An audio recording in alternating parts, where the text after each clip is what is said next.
Court of Impeachment. The chaplain, Dr. Barry Black, will lead the Senate in prayer.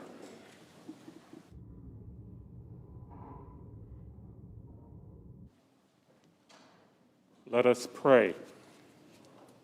Almighty God, our shelter from the storms, give our Senate jurors discernment that will rescue our nation from ruin. Illuminate their minds with your truth as you speak through the whispers of conscience. Remind them that the seeds they plant now will bring a harvest. May the choices they make bring blessings, healing, and prosperity to our land. We pray in your merciful name. Amen. Please join me in the Pledge of Allegiance.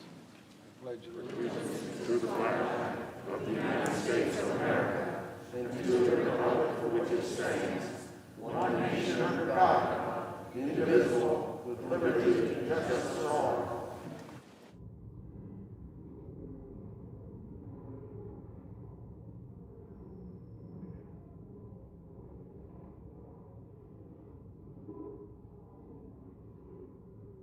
Well, please be seated, and if there's no objection, the journal of proceedings of the trial are approved to date, and I'd ask the Sergeant-at-Arms to make the proclamation. Hear ye, hear ye, hear ye. All persons are commanded to keep silence on pain of imprisonment while the Senate of the United States is sitting for the trial of the article of impeachment exhibited by the House of Representatives against Donald John Trump, former President of the United States. Senate will be in order, and the majority leader is recognized. For the information of senators, it's my understanding the schedule today will be similar to yesterday's proceedings. We'll plan to take a short break every 2-3 hours, and will accommodate a 30-minute recess for dinner, assuming it is needed. Then, pursuant to the provisions of Senate Resolution 47, the managers for the House of Representatives have 8 hours remaining to make the presentation of their case. And the Senate will now hear you. And the presiding officer recognizes Mr. Manager Raskin to continue the presentation of the case for the House of Representatives. Mr. President, thank you. Distinguished senators, Representative DeGette of Colorado will now show how the insurrectionists themselves believed that they were following President Trump's marching orders.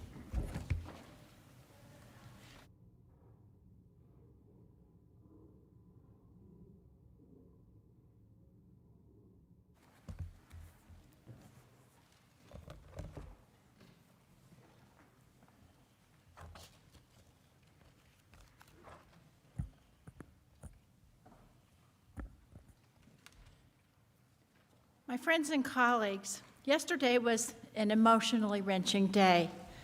As I watched the footage of the violence in the Capitol building, my own experience flooded back to me. I was one of the unlucky members who was stuck in the House gallery along with Congresswoman Dean. As the House floor was cleared beneath us of members and staff, we could see the mob pounding on the door to the House chamber. We could see the Capitol police officers inside the chamber pull their guns and point them at the intruders. Then we heard gunshots on the other side, and we flung ourselves down on the floor and removed our member pins. Then we heard pounding on the very flimsy gallery doors right up above us. Finally, after that situation for some time, we were told to run out of a door at the end of the gallery. As we ran through a line of police towards a staircase, this is what I saw. The SWAT team pointing automatic weapons at marauders on the floor. Looking at these people makes you wonder, who sent them here? In the next few minutes, I want to step back from the horrors of the attack itself and look at January 6th from a totally different perspective, the perspective of the insurrectionists themselves. Their own statements before, during, and after the attack make clear the attack was done for Donald Trump, at his instructions, and to fulfill his wishes. Donald Trump had sent them there. They truly believed that the whole intrusion was at the president's orders, and we know that because they said so. Many of them actually posed for pictures, bragging about it on social media, and they tagged Mr. Trump in tweets. Folks, this was not a hidden crime. The president told them to be there, and so they actually believed they would face no punishment. The defense argued in their briefs, and they argued again here on Tuesday, that the insurrectionists were acting on their own, that they were not incited by President Trump or acting in his direction. This is in their brief, quote, "They did so of their own accord and for their own reasons and are being criminally prosecuted." But that's just not the case. It's not what the insurrectionists actually said. They said they came here because the president instructed them to do so. Leading up to the attack, the insurrectionists said they were coming to D.C. for President Trump. He invited them with clear instructions for a specific time and place and with clear orders. Stop the fight, or to fight to stop the certification in Congress by any means necessary. The crowd at Donald Trump's speech echoed and chanted his words. And when people in the crowd followed his direction and marched to the Capitol, they chanted the same words as they breached this building. Now let's return to this speech for a moment. During the rally, President Trump led the crowd in a Stop the Steal chant. Here's what that chant sounded like from the crowd's perspective. Here's a favorite term that all of you people really came up with. We will stop the steal. Stop the steal! Stop the steal! Soon after, the president basked as the crowd chanted, "Fight for Trump." And when he incited the crowd to show strength, people responded. Storm the Capitol, invade the Capitol. Here are both of those moments, but from the crowd's perspective.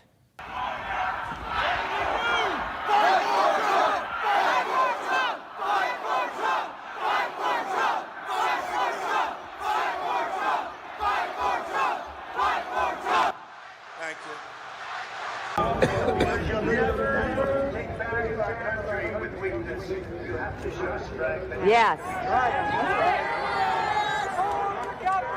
Invade the Capitol building. We also have another perspective from this moment, online extremist chatter. At the same time as the people in the crowd shouted, "Take the Capitol building," as President Trump said, "Show strength," a person posted to Parler saying, quote, "Time to fight, civil war is upon us." Another user said, quote, "We are going to have a civil war, get ready." An analysis found that members of Civil War quadrupled on Parler in the hour after Donald Trump said, "Show strength." When the insurrectionists got to the Capitol, they continued those rally cries. Insurrectionists holding Confederate flags and brandishing weapons cheered the president's very words.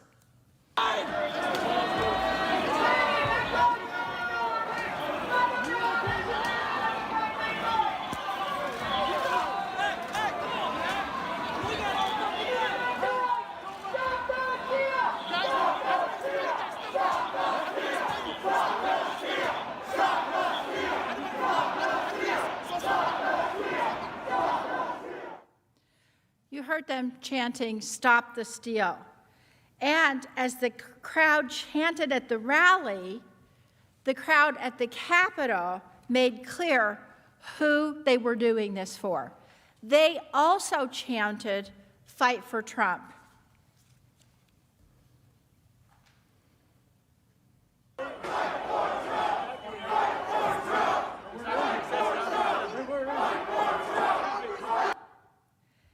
And it wasn't just that they were doing this for Mr. Trump, they were following his instructions. They said he had invited them, and in fact, as we heard, he had invited them. As one man explained on a live stream he taped from inside the Capitol, quote, "Our president wants us here. We wait and take orders from our president." Footage from inside the Capitol shows when the insurrectionists first got into the building and confronted police, the mob screamed at the officers that they were listening to President Trump. We're outnumbered. There's a fucking million of us out there, and we are listening to Trump. You're the boss.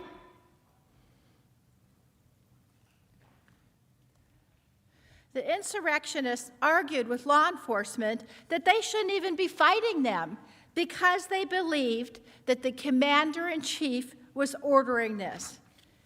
This was the person's understanding. When President-elect Biden went on television that day to demand an end to the siege, one woman asked this. Does he not realize President Trump called us to siege the place? The examples of these types of comments are endless. Don't worry, I won't play all of them. But it wasn't just the words of the insurrectionists that proved that they did this in response to orders from their commander-in-chief. We can see this in the fact that they were not hiding. One rioter in a live stream at the Capitol said, quote, "He'll be happy. We're fighting for Trump." Let's call Trump, yes! Dude, let's tell Trump what's up. Trump would be very upset. And he'd be like, no, just say we love him. We love you, bro. No, he'll be happy. What do you mean? We're fighting for Trump. And again, this was not an isolated incident. The individuals in this slide posted photos of themselves committing these crimes. Trump supporters who had broken into the Capitol were taking selfies, streaming live videos, and posing. In fact, they wanted the president to know, "This is me." In fact, you can see the person wrote on his own posting, "This is me." And if there were any remaining doubt, after hours of prompting, when President Trump finally told the insurrectionists to go home, only then did some of them begin to listen. As you previously saw, at 4:17 p.m., Mr. Trump released a pre-recorded video saying to the mob, "Go home, we love you, you're very special." Shortly after he tweeted this video, a few of the insurrectionists who had seen it could be claiming victory and telling people to go home because of Donald Trump's message and instructions. You saw earlier the insurrectionist Jacob Chansley, who told someone, quote, "We won the day." A little before that video of Chansley, he said the same thing to the crowd through a bullhorn and instructed them to go home because of the video that President Trump had tweeted. Let's watch. Today is ours. We won the fucking day. Today is ours. We won the day. That's why Donald Trump has asked everybody to just go home. You can look it up on his Twitter. He just did a video. It's a minute long. He asked everybody to go home. Even after the attack, the insurrectionists made clear to law enforcement that they were just following President Trump's orders. They didn't shy away from their crimes because they thought they were following orders from the commander-in-chief, and so they would not be punished. They were wrong. After the attack, there were dozens of arrests. These were federal offenses, including assaulting the police. When law enforcement interviewed the people who were at the Capitol on January 6th, they once again said it was because the president told them to be there. Robert Sanford was seen in this widely circulated video throwing a fire extinguisher that struck a Capitol police officer outside the building.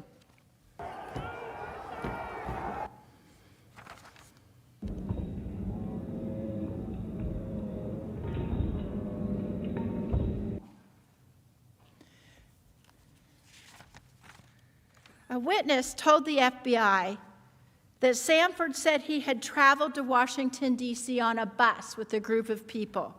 The group had gone to the White House and listened to Donald J. Trump's speech and then had followed the president's instructions and gone to the Capitol.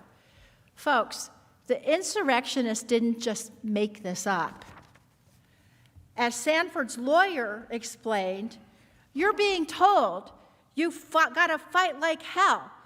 Does fight like hell mean you throw things at people? Maybe. The lawyer added that his client, quote, wouldn't have been there if it weren't for the president. Now, Sanford wasn't the exception. He was the rule. In their statements after the attack, insurrectionists routinely echoed what they had said before and during the attack. They were there because the president told them to be. Now look, the lawyers who are saying that their clients were told to commit these acts by Mr. Trump, well, they know that putting the blame on the president doesn't exonerate their clients. They're just saying it, frankly, because that's exactly what happened. Another Trump supporter who's been federally charged is Texas real estate agent Jennifer Ryan. Now, Ms. Ryan has given many TV interviews in which she says she was only doing what the president asked her and others to do. She also recorded video before the rally talking about the mob's plans for violence. And here's what she said. Personally, I do not feel a sense of shame or guilt from my heart from what I was doing. I thought I was following my president. I thought I was following what we were called to do. He asked us to fly there. He asked us to be there. So I was doing what he asked us to do. Ultimately, yes, we were going in solidarity with President Trump. President Trump requested that we be in D.C. on the 6th. So this was our way of going and stopping this deal. If it comes down to war, guess what? I'm going to be there. We're all going to be up here and we're going to be breaking those windows. Yet another Trump supporter who was arrested after breaching the Capitol, Douglas Sweet, explained in a media interview why he did it. Referring to Donald Trump, Mr. Sweet said, quote, he said, hey, I need my digital soldiers to show up on January 6th, and we all did. Some of these individuals who joined in the attack on our Capitol did so as part of violent racist groups, which have been officially condemned by our government. Daniel Goodwin is a self-proclaimed member of the Proud Boys. He was one of many. On November 7th, Goodwin tweeted a picture showing the Proud Boys logo surrounded by "Stand back and stand by," and the quote, again, "Stand back and stand by," and await orders from our commander-in-chief. Look closely at this slide. You are looking at an image of Goodwin's own tweet. He was such a loyal follower of President Trump that he used the president's photo as his own profile picture on Twitter. Now remember, President Trump told them to stand back and stand by at the debate. They took it as a call to arms. And when he called them to arms, they were all ready to act. They were waiting for their orders, which they got on January 6th.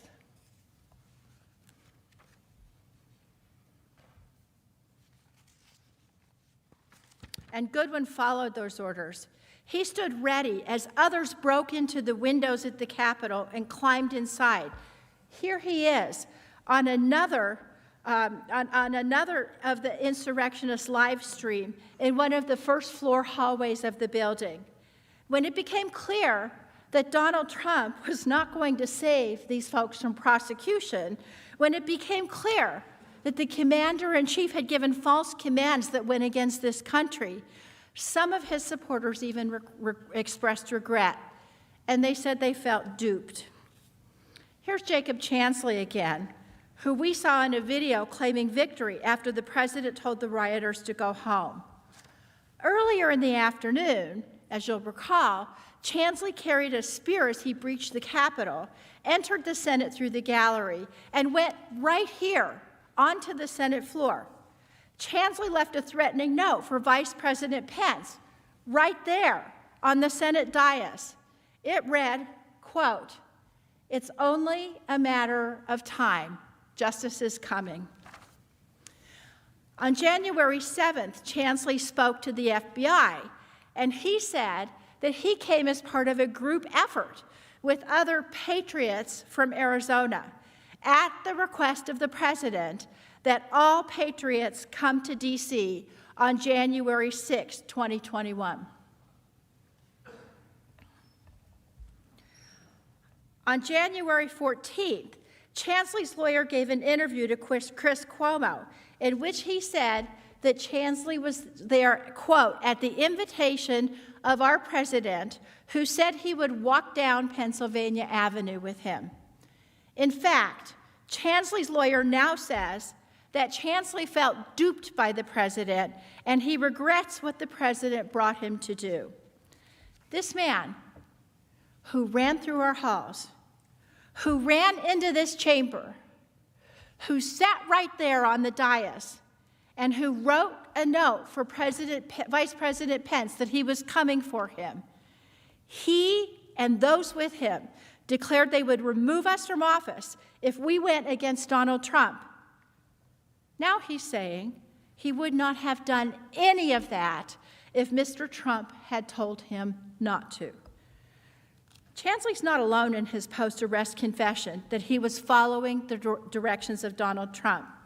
As more and more of these people have been charged, the confession and the regret simply cascades. More and more insurrectionists are admitting that they came at Trump's direction. When Riley June Williams, known for allegedly helping steal laptops from Speaker Pelosi's office, appeared in court on January 21st, her lawyer said to the judge, quote, "It is regrettable that Ms. Williams took the president's bait and went inside the Capitol." Troy Smocks, who was in the Capitol riot on January 6th, posted online that day, quote, Today, President Trump told us to fight like hell. He also posted that the president, quote, "said that our case was a matter of national security." Samuel Fisher was charged with disorderly conduct and illegally being in the Capitol on January 6th. That day, before the attack on this building, he wrote on his website, quote, "Trump just needs to fire the bat signal," and quote, "then the pain comes." The lawyer for Dominic Pizzola, a leader of the Proud Boys, who was the first person to break inside the Capitol, said that President Trump effectively told his client and others, quote, "People of the country, come on down. Let people know what you think." Quote, logical thinking was, he invited us down. Pizzola's lawyer went on, "These were people acting in a way they've never acted before." And it begs the question, who lit the fuse? End quote. On January 6th, we know who lit the fuse. Donald Trump told these insurrectionists to come to the Capitol and stop the steal. And they did come to the Capitol. And they tried to stop the certification. They came because he told them to. And they did stop our proceedings, but only temporarily, because he told them to. Have you noticed throughout this presentation the uncanny similarity over and over and over again of what all these people are saying. They said what Donald Trump said, and they echoed each other. Stand back and stand by. Stop the steal. Fight like hell. Trump sent us. We are listening to Trump. The riots that day left at least 7 people dead, more than 150 people injured, members, senators, and our staffs, all traumatized to this day. Damage and pain to our Capitol, damage and pain to Americans, damage to our police force, and damage to other nations who have always seen us as a bastion of democracy. All of these people who have been arrested and charged, they're being held accountable for their actions. Their leader, the man who incited them, must be held accountable as well. But, as I said earlier, you don't have to take my word for it that the insurrectionists acted at Donald Trump's direction. They said so. They were invited here. They were invited by the President of the United States. To the Constitution, not your paycheck! We were invited here! We were invited! Hey, we were invited here! They're leaving so you can take it. They're leaving so you can do it. We were invited by the President of the United States! Waiting on their brothers, man.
Okay. Senators, Representative DeGette just showed how the insurrectionists believed and understood themselves to be following President Trump's marching orders. She explained in chilling detail how they were acting in perfect alignment with his political instructions and his explicit strategy to retain power. They did what he told them to do. This pro-Trump insurrection did not spring into life out of thin air. We saw how Trump spent months cultivating America's most dangerous extremist groups. We saw how he riled them up with corrosive lies and violent rhetoric, so much so that they were ready and eager for their most dangerous mission in validating the will of the people to keep Donald Trump in office. But we must remember that this was not the first time Donald Trump had inflamed and incited a mob. Trump knew that his incitement would result in violence, not only because of the thousands of violent messages that were posted all over the forums and the widespread news of preparations for violence among extremist groups and his communications on Twitter with the insurrectionists themselves, he knew it also because he'd seen many of the exact same groups he was mobilizing participate in extremist violence before.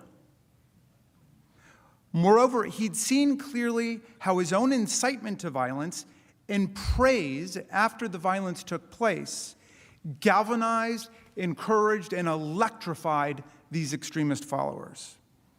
These tactics were road-tested. January 6th was a culmination of the president's actions, not an aberration from them. The insurrection was the most violent and dangerous episode so far in Donald Trump's continuing pattern and practice of inciting violence. But I emphasize so far. Earlier, Congresswoman Plaskett showed several episodes of Trump's incitement that took place during the presidential election. But his encouragement of violence against other public officials who he thought had crossed him long predates the 2020 campaign. The incitement of violence is always dangerous, but it's uniquely intolerable when done by the President of the United States of America. But that became the norm. On President Trump's watch, white supremacists and extremist groups have spread like wildfire across the land. His own Department of Homeland Security called homegrown terrorism the #1 threat facing Americans today. But no matter how many people inside and outside government begged him to condemn extreme elements, promoting violence, and indeed civil war in America, and race war in America, he just wouldn't do it. And that's because he wanted to incite and provoke their violence for his own political gain and for his own strategic objectives. Ever since he became president, Trump revealed what he thought of political violence. For his side, he praised it and he encouraged it. Right now, I'm going to play for you just a few clips from over the years when the president's words successfully incited his supporters into assaulting his opponents.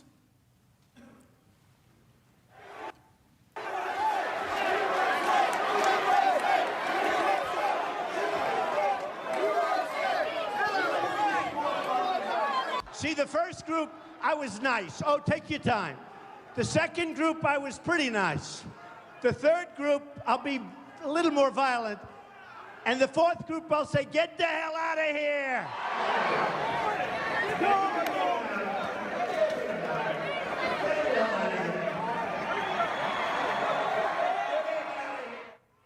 All right, yeah, get him the hell out of here, will you, please? Get him out of here. Throw him out. I got a little notice, in case you see, the security guys. We have wonderful security guys. They said, Mr. Trump, there may be somebody with tomatoes in the audience. So if you see somebody getting ready to throw a tomato, knock the crap out of them, would you? Seriously. Okay? Just knock the hell. I promise you, I will pay for the legal fees. I promise. Well, we've seen these clips and many, many more like them before, but think about the brutal power and effectiveness of his words with his followers. You heard him. He told his supporters to be a little more violent, and they responded to his command by literally dragging a protester across the floor at one of his campaign rallies. He cried, "Get him the hell out of here, throw him out." His supporters punched and kicked another protester as he was escorted from the hall. He told supporters to knock the hell out of people who opposed him and promised to pay the legal fees of the assailants. Time after time, he encouraged violence. His supporters listened, and they got the message. But it wasn't just Trump's encouragement of violence that conditioned his supporters to participate in this insurrection on January 6th. It was also his explicit sanctioning of the violence after it took place. Let's watch some of those incidents, beginning with Trump praising supporters who had assaulted a black protester.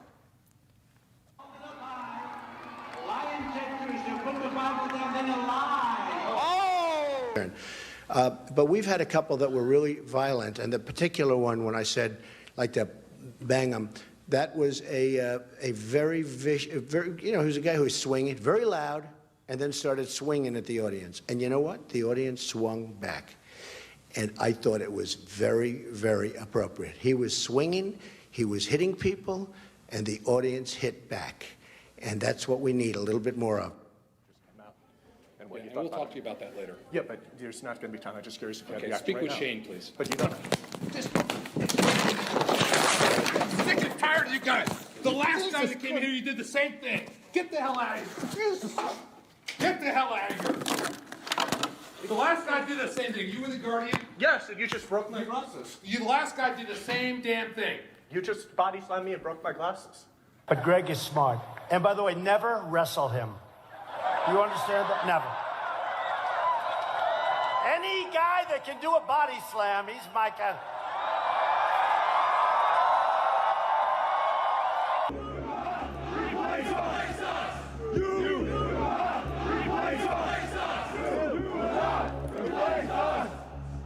Jews will not replace us! Jews will not replace us! Jews will not replace us!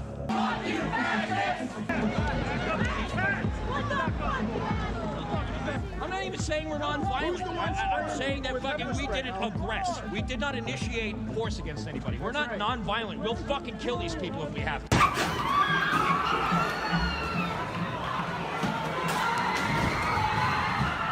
Well, I do think there's blame. Yes, I think there's blame on both sides. You look at both sides. I think there's blame on both sides. And you also had people that were very fine people on both sides. So just in case you didn't catch all of that, the president praised a Republican candidate who assaulted a journalist as my kind of guy. He said there were, quote, very fine people on both sides when the neo-Nazis, the Klansmen, and Proud Boys invaded the city, the great city of Charlottesville, and killed Heather Heyer. And he said that an attack on a black protester at one of his rallies was very, very appropriate. Does that sound familiar? Listen to how President Trump responded when asked about his own conduct on January the 6th. So if you read my speech, and many people have done it, it's been analyzed, and people thought that what I said was totally appropriate. So there the pattern is, staring us in the face. Very, very appropriate, he said after a man was assaulted at one of his rallies. Totally appropriate was how he characterized his incitement on January 6th, meaning that, of course, if given the chance, he would gladly do it again, because why would he not engage in totally appropriate conduct? An examination of his past statements makes it clear that when Donald Trump tells a crowd, as he did on January 6th, fight like hell, or you won't have a country anymore, he meant for them to fight like hell. On January 6th, that became clear to all of America. Now, let's consider the events, senators, that took place last year in Michigan, where President Trump demonstrated his willingness and his ability to incite violence against government officials who he thought were getting in his way. When responding to extremist plots in Michigan, Trump showed he knew how to use the power of a mob to advance his political objectives. Beginning in March, Trump leveled attacks on Michigan Governor Gretchen Whitmer for the coronavirus policies in her state.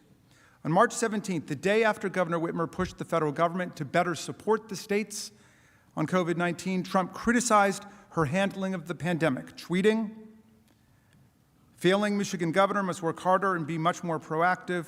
We are pushing her to get the job done. I stand with Michigan." On March 27th, he added, "I love Michigan. One of the reasons we're doing such a great job for them during this horrible pandemic, yet your governor, Gretchen Whitmer, is way in over her head. She doesn't have a clue, likes blaming everyone for her own ineptitude. Hashtag MAGA." By April, Trump's rhetorical attacks and name-calling turned to calls for mass mobilization of his supporters. This was a sign of things to come. On April 17th, 2020, he tweeted, quote, "Liberate Michigan." Not even 2 weeks later, on April 30th, his supporters marched on the Michigan State Capitol in Lansing. They stormed the building. Trump's marching orders were followed by aggressive action on the ground.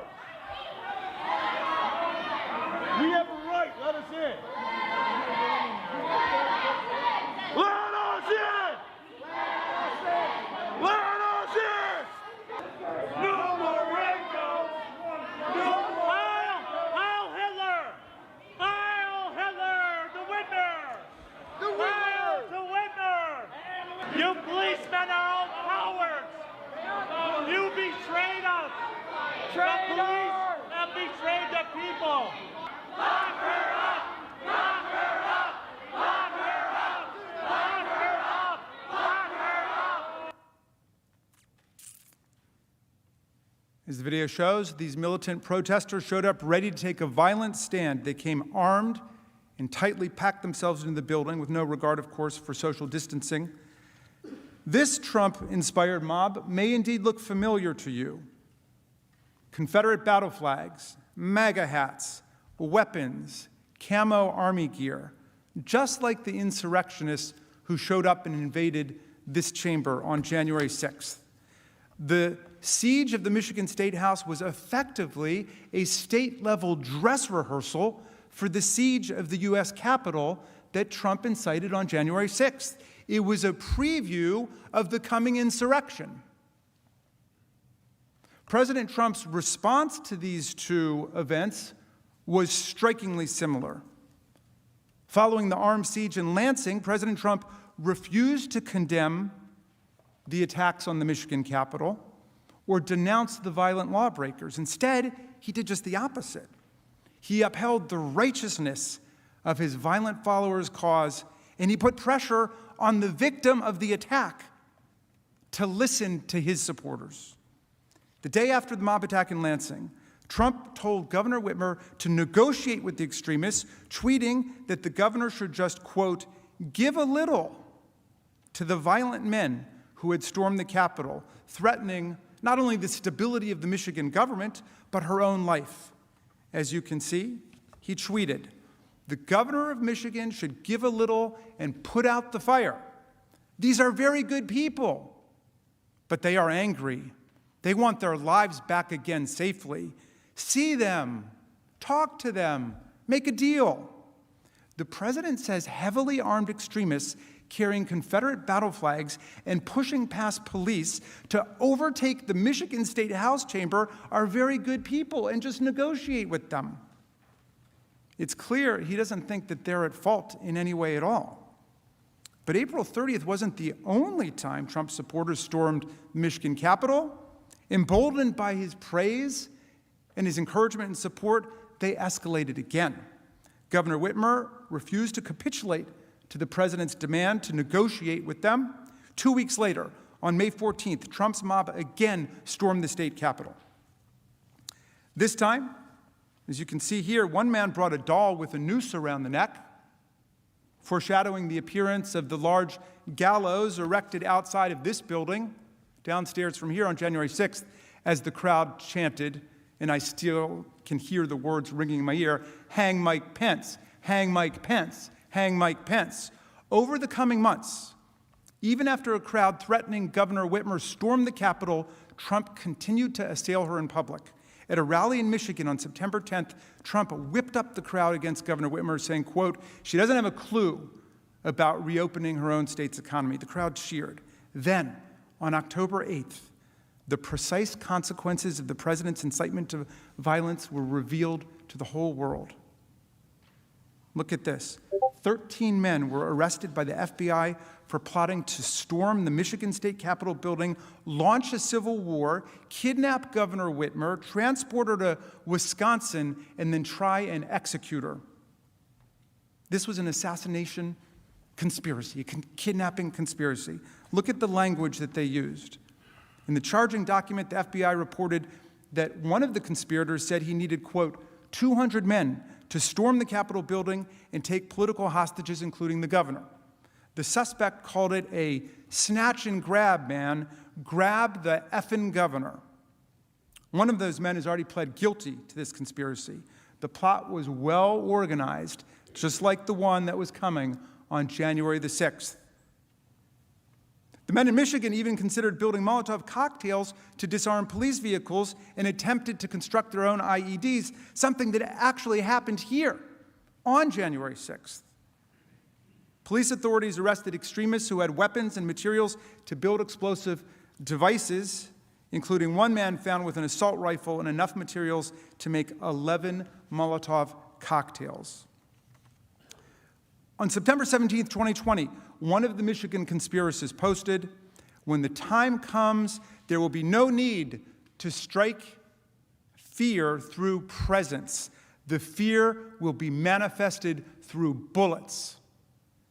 And what did Donald Trump do as president of the United States to defend one of our nation's governors against a plotted kidnapping by violent insurrectionists? Did he publicly condemn violent domestic extremists who hoped and planned to launch a civil war in America? No, not at all. He further inflamed them by continuing to attack the governor who was the object of their hatred in this kidnapping conspiracy.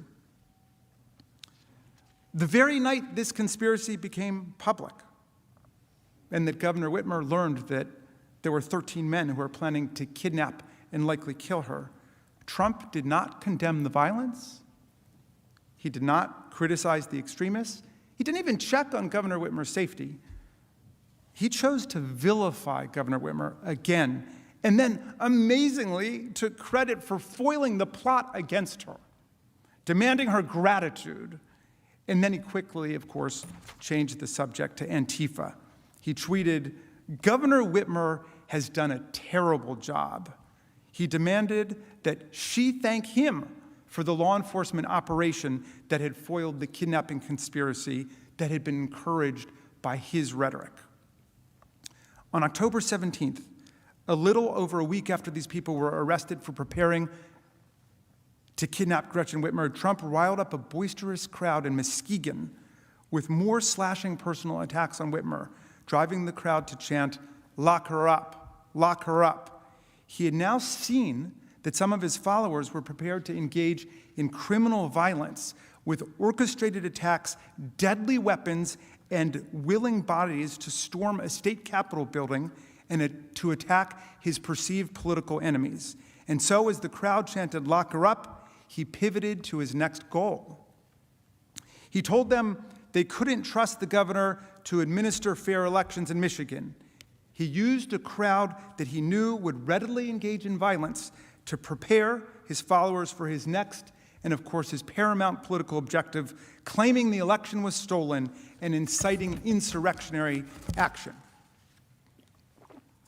And he did it again on October 27th during a pre-election rally speech in Lansing, Michigan, where the Capitol had been stormed. Trump openly joked with the crowd about critics saying his words had provoked the violent plot against Governor Whitmer. Check it out. It's telling. We got to get her going. I don't think she likes me too much.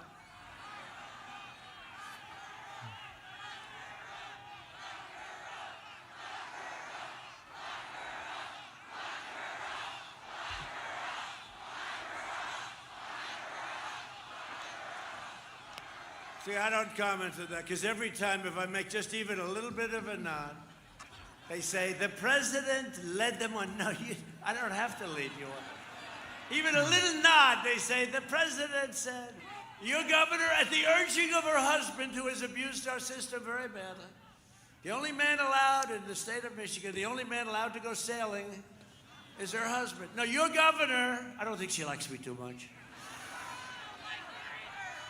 Hey, I'm the one, it was our people that helped her out with her problem. I mean, we'll have to see if it's a problem, right? People are entitled to say maybe it was a problem, maybe it wasn't. It was our people, my people, our people that helped her out.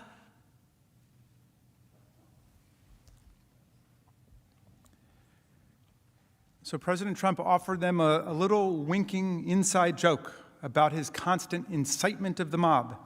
and how much can actually be communicated by him with just a little nod.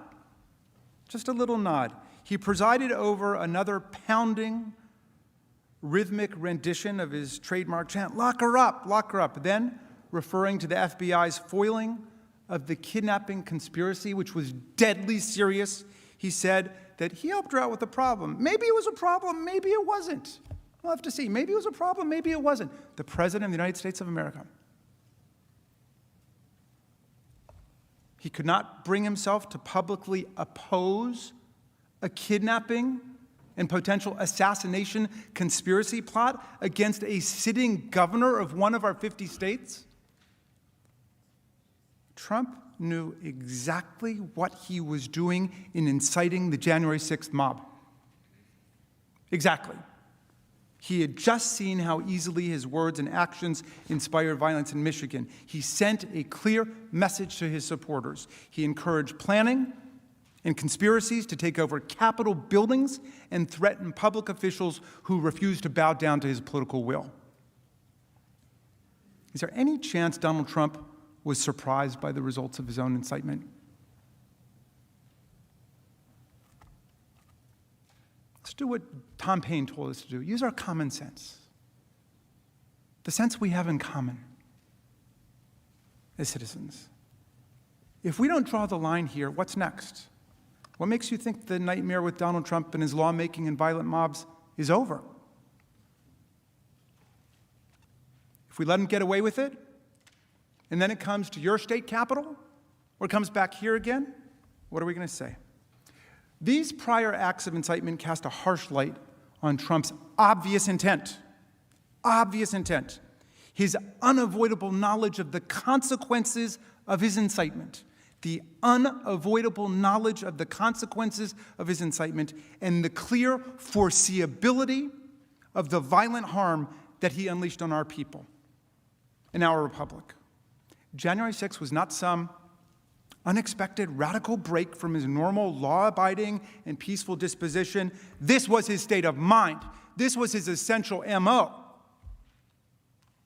He knew that, egged on by his tweets, his lies, and his promise of a wild time in Washington to guarantee his grip on power, his most extreme followers would show up bright and early, ready to attack, ready to engage in violence, ready to fight like hell for their hero, just like they'd answered his call in Michigan.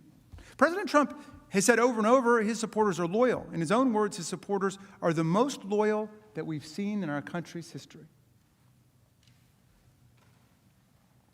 And he knew that his most hardcore supporters were willing to direct violence at elected officials, indeed to attack and lay siege to a Capitol building. And he knew they would be ready to heed his call on January 6th to stop the steal by using violence to block the peaceful transfer of power in the United States. He knew they were coming. He brought them here, and he welcomed them with open arms. We hear you and love you from the Oval Office.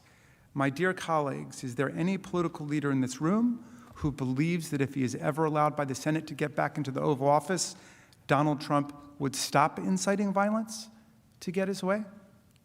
Would you bet the lives of more police officers on that? Would you bet the safety of your family on that? Would you bet the future of your democracy on that? President Trump declared his conduct totally appropriate. So, if he gets back into office and it happens again, we'll have no one to blame but ourselves.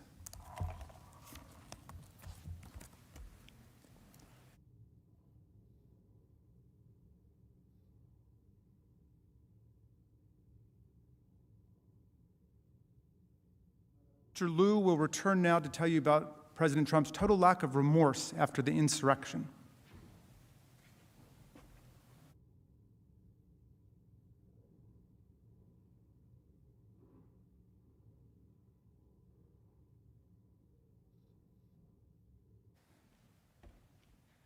Good afternoon. My colleagues walked you through President Trump's actions leading up to January 6th and then the horrific events on January 6th. And we saw both during the attack as well as in the days after the attack that this was a president who showed no remorse and took no accountability. In fact, quite the opposite. As Representative Raskin showed you, President Trump claimed that his actions were, quote, totally appropriate. The assertion that everyone thought Donald Trump's actions were totally appropriate, including people in this room, is of course untrue. It is also dangerous.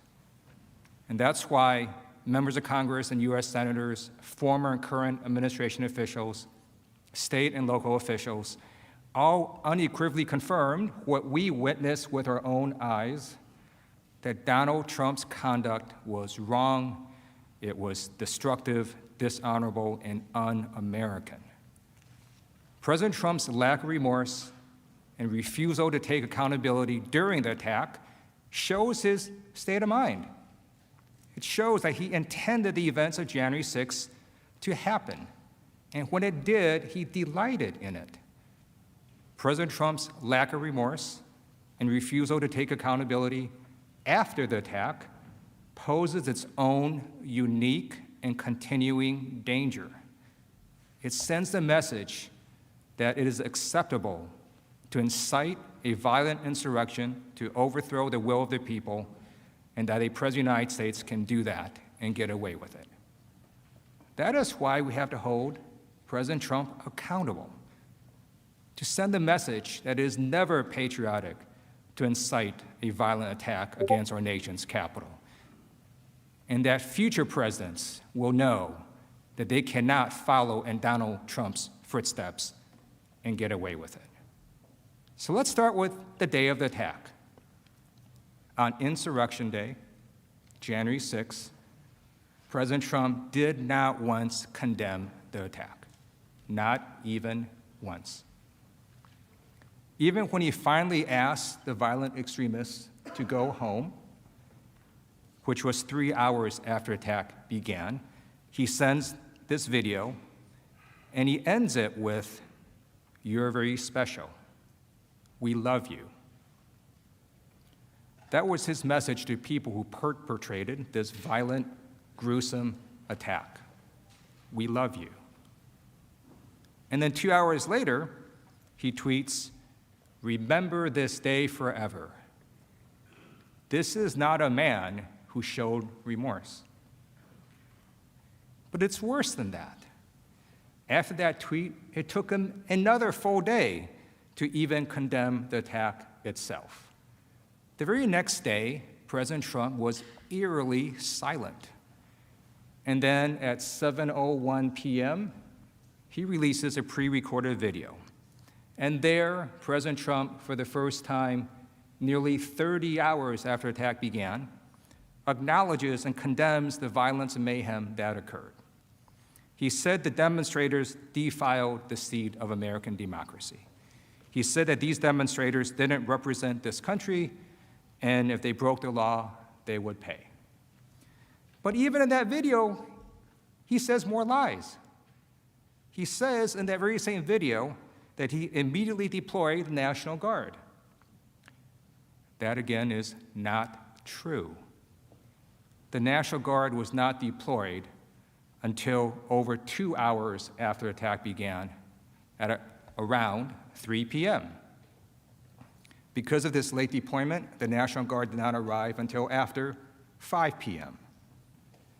And when the Guard was deployed, the Pentagon had released a statement that showed the list of people, and you saw that list, of folks that were consulted before deploying the National Guard. Several people were on that list, including the Vice President. President Trump was not on that list. And you know, as a veteran, I find it deeply dishonorable that our Commander-in-Chief did not protect us. And then later, he tries to take credit for something he failed to do. Shameful. Also in that video, you should note what it did not say. Absent from that entire video was any actual acceptance of responsibility for his actions. Absent from that video was a call to his most fervent supporters to never do this again. And here was his final message in that so-called condemnation of attack video. Here's what he actually said. And to all of my wonderful supporters, I know you are disappointed, but I also want you to know that our incredible journey is only just beginning.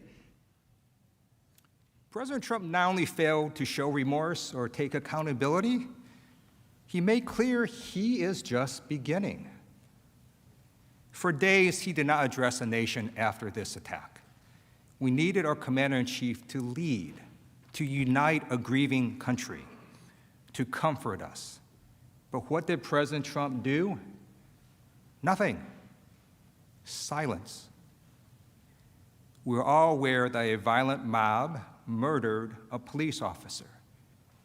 It took President Trump 3 days before he lowered the flag of the United States of America. 3 days. And President Trump, who was commander-in-chief at the time, did not attend and pay respects to the officer who lay in state in the very building that he died defending. Now, some people have argued that President Trump made a mistake, that he gets a mulligan. But we know President Trump didn't make a mistake. Because you see, when you or I make a mistake and something very bad happens, we would show remorse. We would accept responsibility. President Trump didn't do any of that. Why not? Because he intended what happened on January 6th. And how do we know that? He told us. On January 12th, as President Trump was boarding Air Force One to head to Texas, and you saw this video before, and I'm going to show it again, he was asked by a reporter, quote, "What is your role in what happened at the Capitol? What is your personal responsibility?" And this was his response. Analyzed my speech and my words and my final paragraph, my final sentence, and everybody to the T thought it was totally appropriate. On January 12th, President Trump had seen the violent attack on the Capitol. He knew the people that died. And his message to all of us was that his conduct was totally appropriate. I'm a former prosecutor, and we're trained to recognize lack of remorse. But it doesn't take a prosecutor to understand that President Trump was not showing remorse. He was showing defiance. He was telling us that he would do this again, that he could do this again, that he and future presidents can run for national election, lose the election, inflame the supporters for months, and then incite an insurrection, and that would be totally appropriate. 1 week after the attack, on January 13th, President Trump, in response to continuing bipartisan criticism, releases another video. Here's part of what he said. "I want to be very clear. I unequivocally condemn the violence that we saw last week. Violence and vandalism have absolutely no place in our country and no place in our movement." President Trump, of course, had to make that statement. He needed to unequivocally condemn the attack. But he also needed to mean those words. You saw Donald Trump tweet endless attacks, sometimes 108 tweets in a day, and in public speeches and across rallies, repeating words of fight and stop the steal and never surrender. You know what it looks like when President Trump wants to convey a message. Forcefully, loudly, and repeatedly, he does that. This video sent after a week of the attack was not that. And we know this because in this video, he again does not show remorse, does not take responsibility. He again does not acknowledge his role in the insurrection. He does not say in that video, for example, "Everything I said in the months prior went too far." And he does not say the one sentence that matters. He does not say the one sentence that would stop future political violence. The election was not stolen. He still hasn't said that sentence. That is why National Guard troops in full body armor still patrol outside. Reports from the White House also confirm that President Trump believed he was, quote, forced by the bipartisan fear after the insurrection to acknowledge the new administration. We know he did not stand behind his belated condemnation because those around him confirmed it. And behind closed doors, sources confirmed that President Trump still refused to directly acknowledge his election loss to Joe Biden and refused to even attend the peaceful transition of power, the first president in modern history. President Trump even reportedly, while watching the impeachment vote, quote, focused his ire on the Republicans who voted for his impeachment, peppering aides with questions about what he could do to exact revenge. President Trump has made clear that if he is not held accountable, he will not be accountable.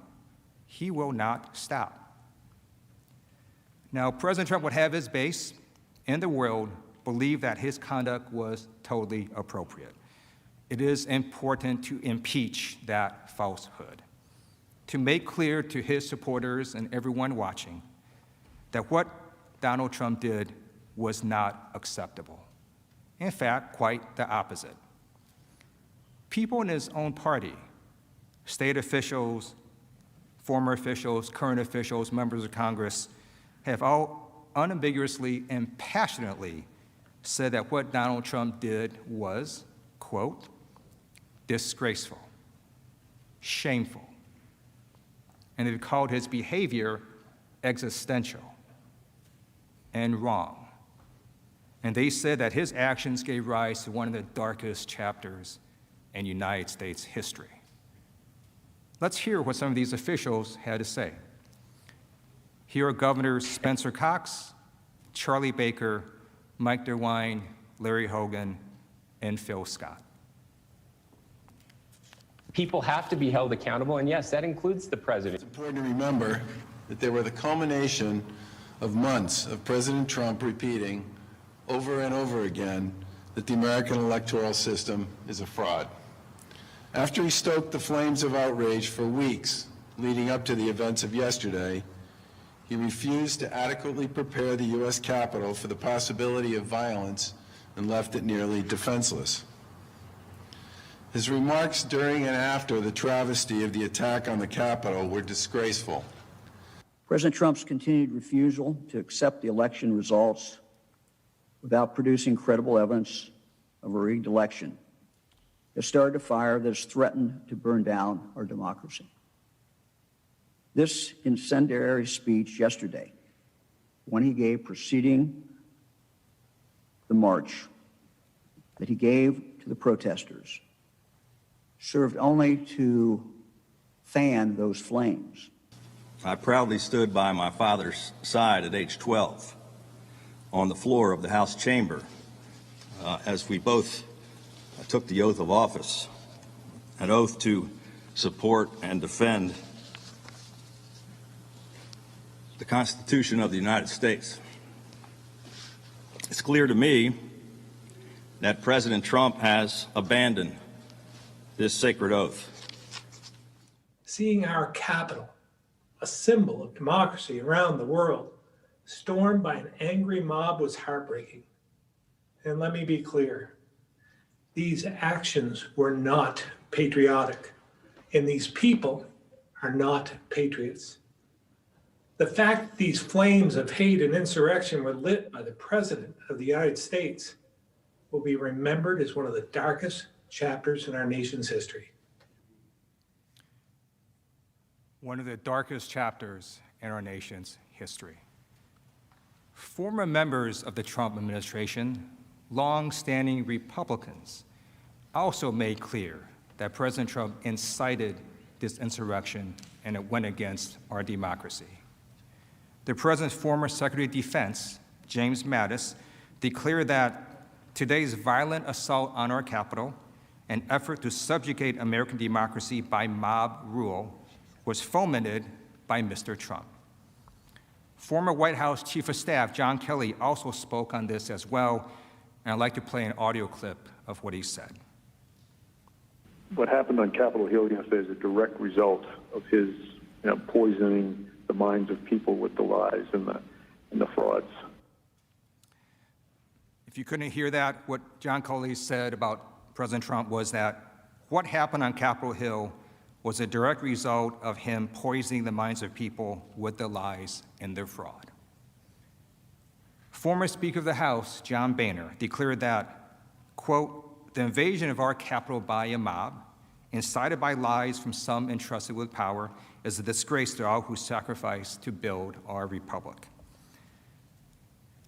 This was echoed by former Trump official after former Trump official.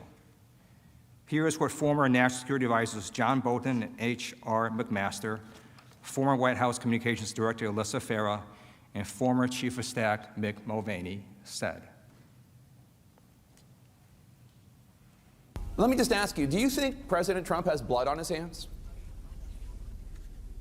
I think he does. Look, I agree with Bill Barr. I think he did incite this mob with the clear intention of having them disrupt the Electoral College certification and delay it to give him more time. I don't think there's any question about it. There are many reasons for this assault on the Capitol, but foremost among them was the president's exhortations, was the president's sustained disinformation. We've seen a president stoking fears amidst these crises. And first and foremost, I want to say that what happened at the Capitol was unacceptable, un-American, undemocratic. I think everybody recognizes that what happened on Wednesday is different. You could go down the long litany of things that people complained about with Donald Trump, and I could probably defend almost all of them. Many of them were policy differences. Many of them were stylistic differences. But Wednesday was different. Wednesday was existential. Wednesday is one of those things that struck to the very heart of what it means to be an American, and it was wrong.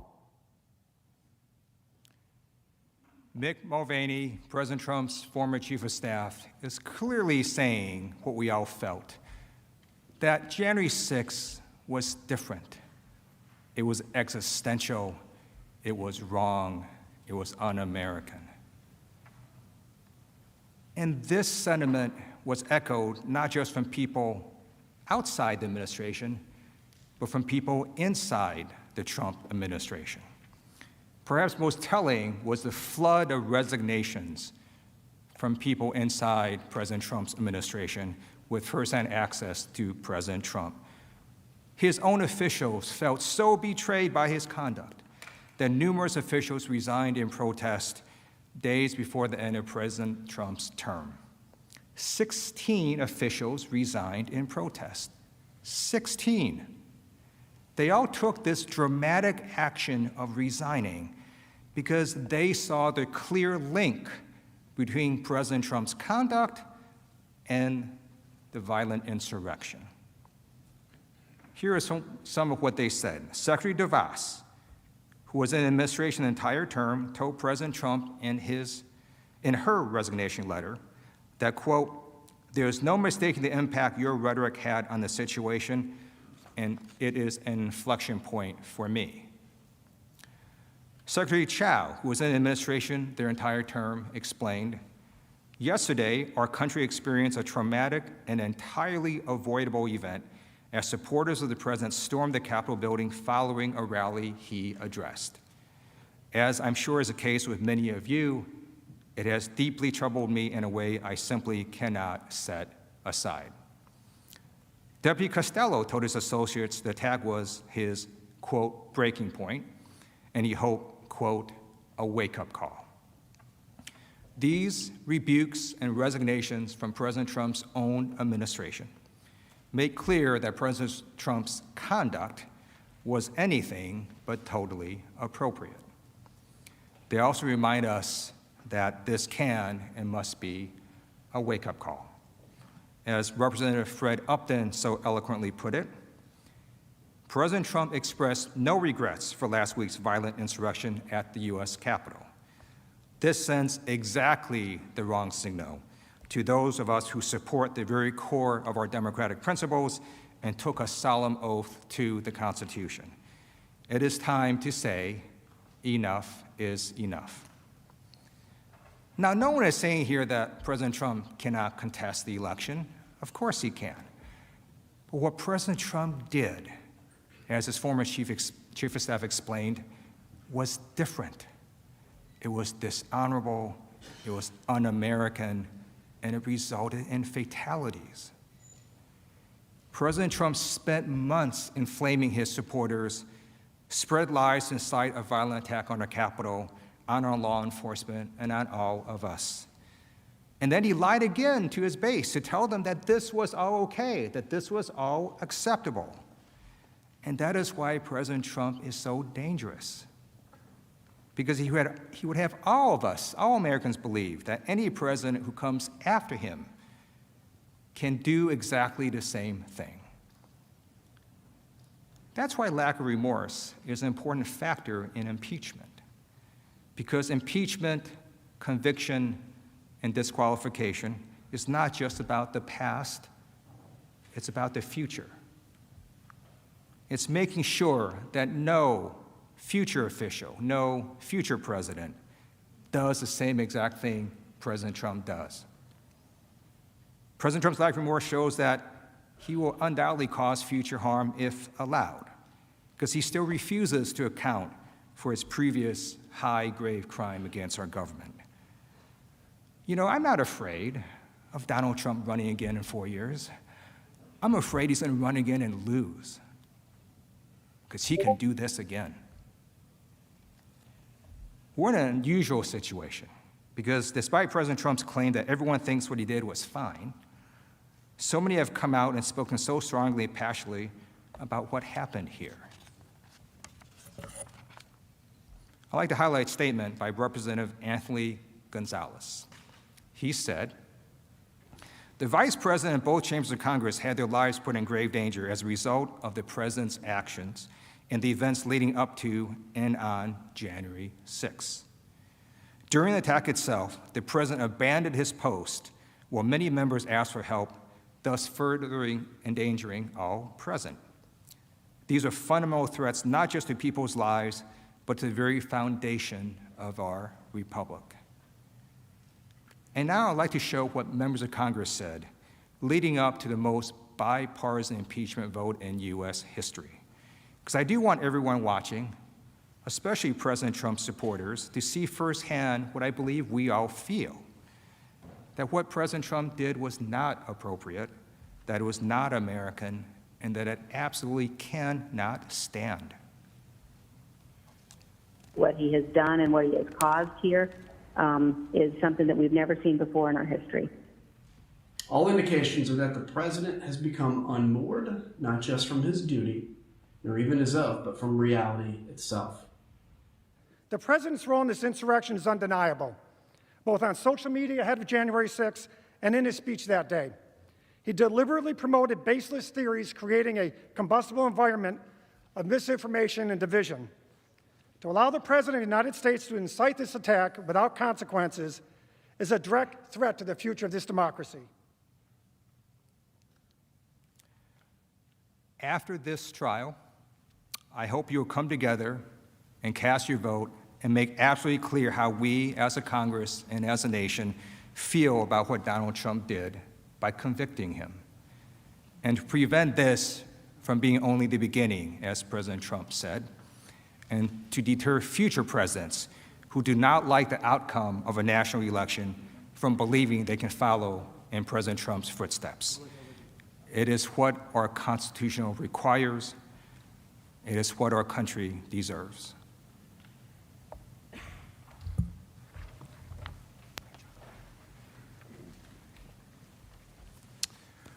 Representative DeGette will now return to show how extremists were emboldened by the insurrection and plan to attack the inauguration.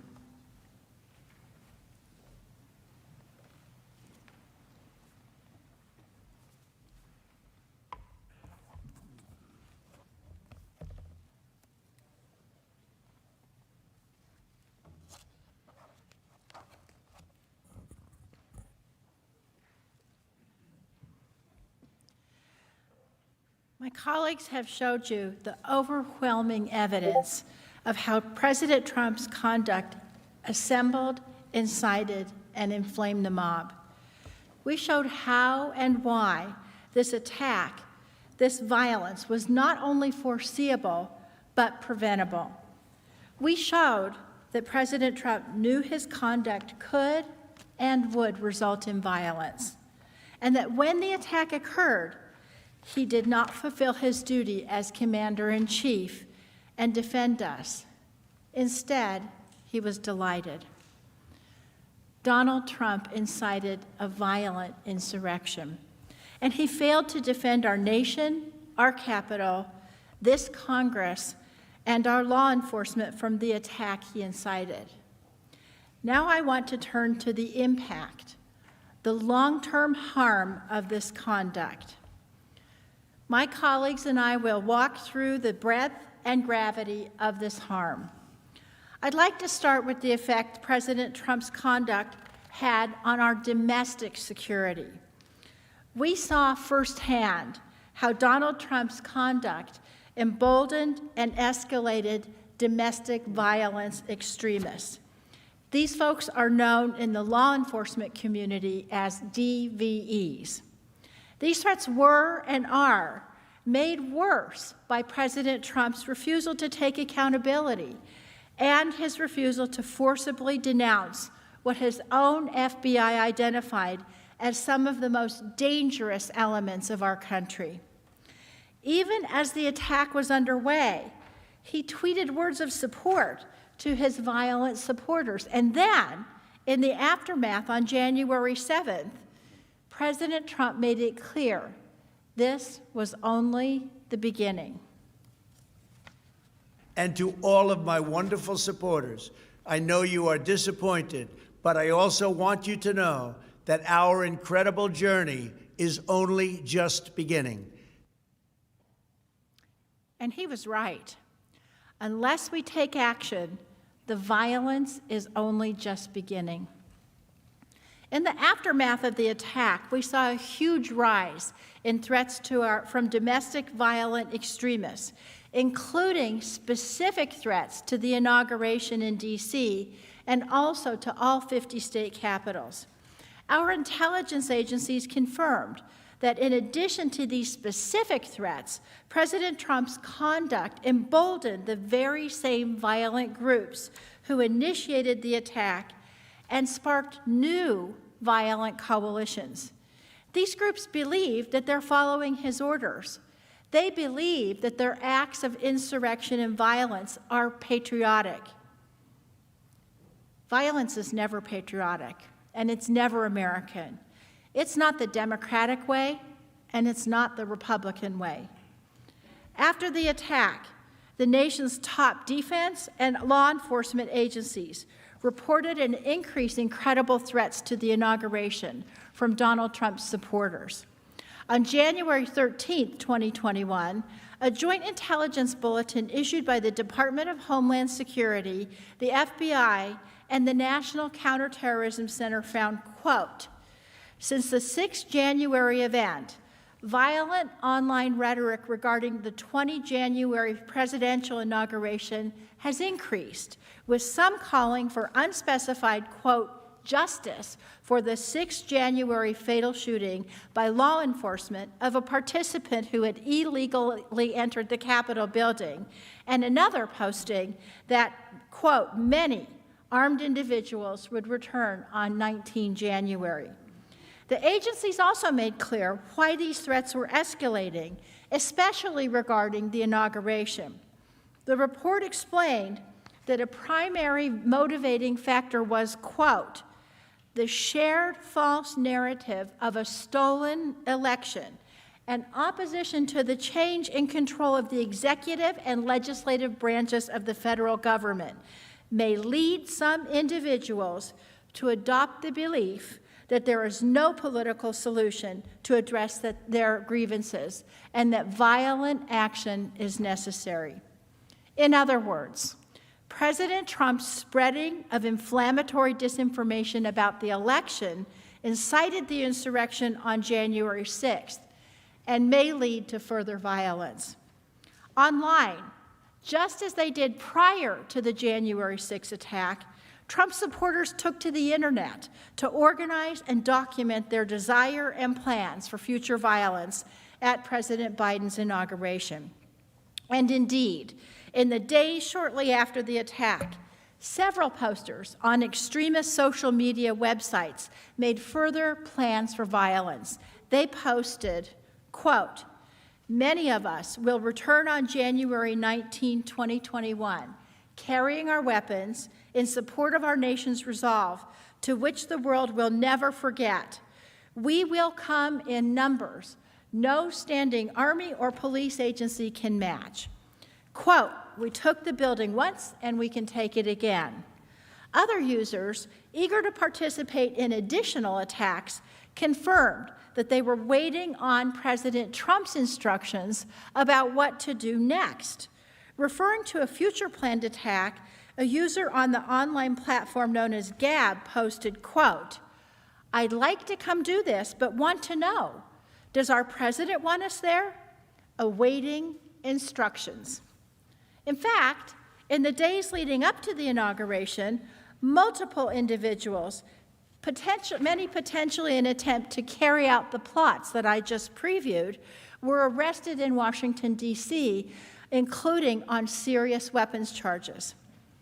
One of those men was Couy Griffin, the founder of Cowboys for Trump, who took part in the Capitol attack and was also arrested on January 17th.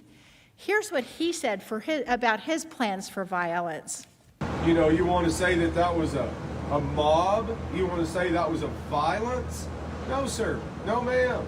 No, we could have a Second Amendment rally on those same steps that we had that rally yesterday.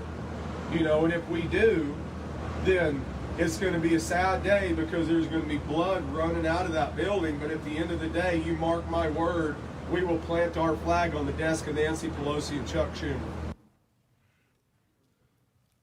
Blood running out of the building, this building, the Capitol, where all of us are right now.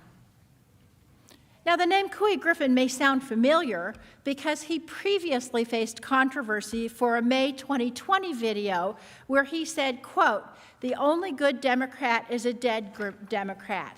Hear it from him yourself. Where I've come to the conclusion that the only good Democrat is a dead Democrat. Now, when he said this, President Trump actually retweeted Griffin and thanked him for that sentiment.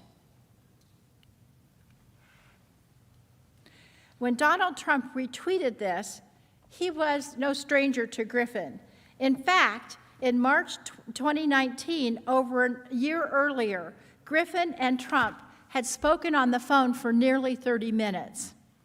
President Trump's conduct, without a doubt, made it clear that he supported Griffin. In fact, Griffin even said so himself. As Griffin later said about President Trump retweeting his inflammatory comment about the dead Democrats, quote, "It really means a lot to me because I know the President of the United States has my back." Remember, this is a man who was here on January 6th, who was arrested after threatening to come back here to make blood come running out of this building. Threats like Griffin's have triggered a deployment of forces, the likes of which we have never seen. There were approximately 25,000 National Guard troops brought in from around the country to protect D.C. leading up to and on Inauguration Day. As you know, many of those troops are still here. Take a look at that.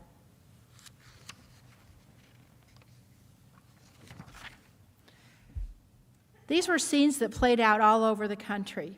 5 days following the siege on the Capitol, on January 11, 2021, the FBI warned that, quote, "Armed protests are being planned at all 50 state capitals from 16 January through at least 20 January, and at the U.S. Capitol from 17 January through 20 January.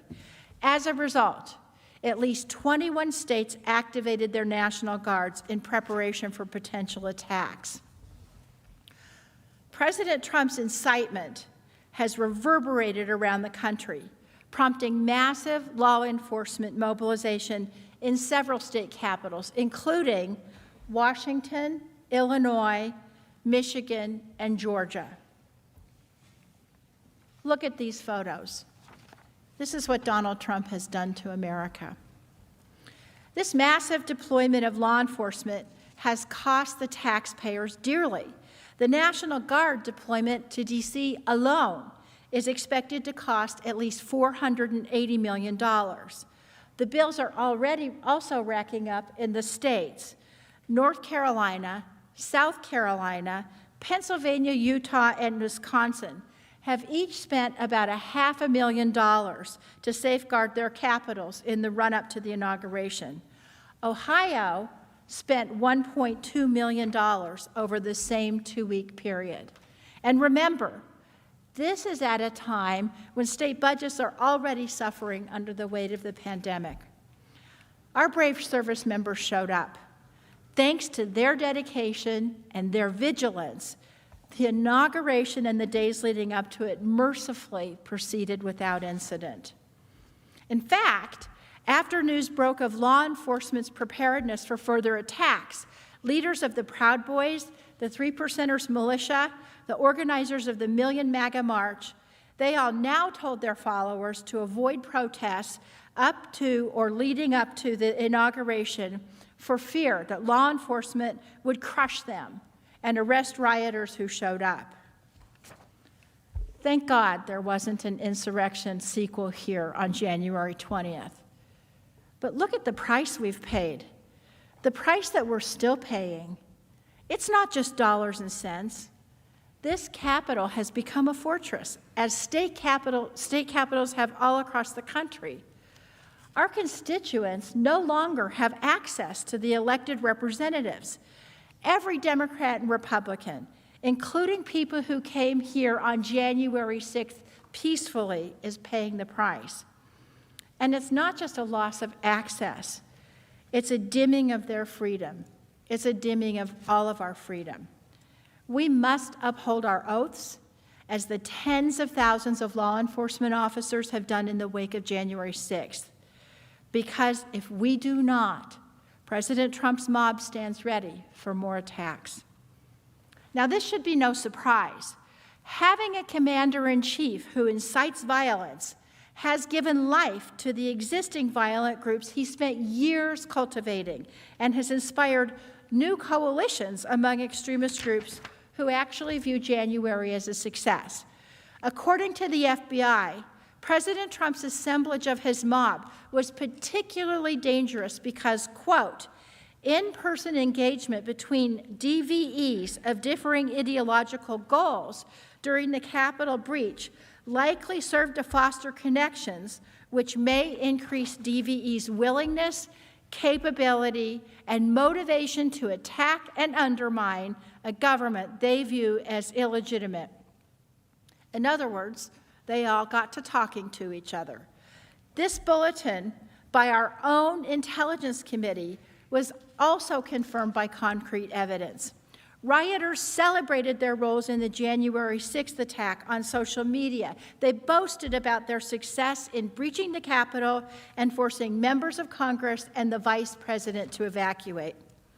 Take, for example, right-wing provocateur Nick Fuentes. The day before the Capitol insurrection, Fuentes said this on his internet show. What can you and I do to a state legislator besides kill him? Although we should not do that. I'm not advising that, but I mean, what else can you do, right? Fuentes was at the Capitol on January 6th and praised the insurrection on a live stream as glorious and awe-inspiring. He later said, quote, "We forced a joint session of Congress and the Vice President to evacuate because Trump supporters were banging down and then successfully burst through the doors." Fuentes was not the only provocateur to revel in the violence. According to Mike Dunn, a member of the Boogaloo Boys, an anti-government movement whose adherents helped to lead multiple groups in storming the Capitol, The Boogaloo Boys will be, quote, working overtime to capitalize on the January 6th riots and hope it will lead to more action. They said, quote, just know there's more to come. Proud Boys members were bragging about the attack on the Capitol. One post on the Proud Boys Telegram channel said, people saw what we can do. They know what we're up to, they know, and they want in. The leader of the Proud Boys himself sent the same message. Enrique Tarrio said the Proud Boys would be active during Biden's presidency. Tarrio stated, you're definitely going to see more of us. Extremist groups are also boasting that the attack on our Capitol is a boon for their recruitment efforts. 3% Security Force leader Chris Hill says he's been contacted by several people interested in joining since the insurrection. And as one expert who focuses on domestic extremism, Jared Holt, explained, by all measurable effects, this was a far-right extremist, one of the most successful attacks that they've ever launched. They're talking about this as the first stab in a greater revolution. And as indicated by Mr. Holt, their perceived success has given them encouragement to continue and to escalate attacks. Intelligence agencies have also noted that these extremist groups will, unfortunately, be targeting vulnerable minority communities in the U.S. A January 27, 2021 DHS bulletin warned, quote, long-standing racial and ethnic tension of the sort that led to a man killing 23 people at an El Paso Walmart will continue to grow and motivate further attacks. The January 13 Joint Intelligence Bulletin report stated that in addition to the other types of violence listed, DVEs may be incited to carry out more violence, including violence against racial, ethnic, and religious minorities and associated institutions, journalists, members of the LGBTQ+ community, and other targets common among some DVEs. These prejudiced elements could be seen visibly in the crowd that attacked the Capitol. Pictured here is Robert Packer. Robert Packer is an avowed white supremacist and Holocaust denier who proudly wore that sweatshirt which states, quote, Camp Auschwitz. These prejudiced elements could also be heard from the crowds. As you've heard, the insurrectionists that attacked the Capitol on January 6th hurled racial slurs, including at black police officers. One officer described the trauma he experienced when the rioters seized the Capitol. He said, quote, I'm a black officer. There was a lot of racism that day. I was called racial slurs, and in the moment, I didn't process this as traumatic. I was just trying to survive. I just wanted to get home, to see my daughter again. I couldn't show weakness. I finally reached a safe place, surrounded by officers.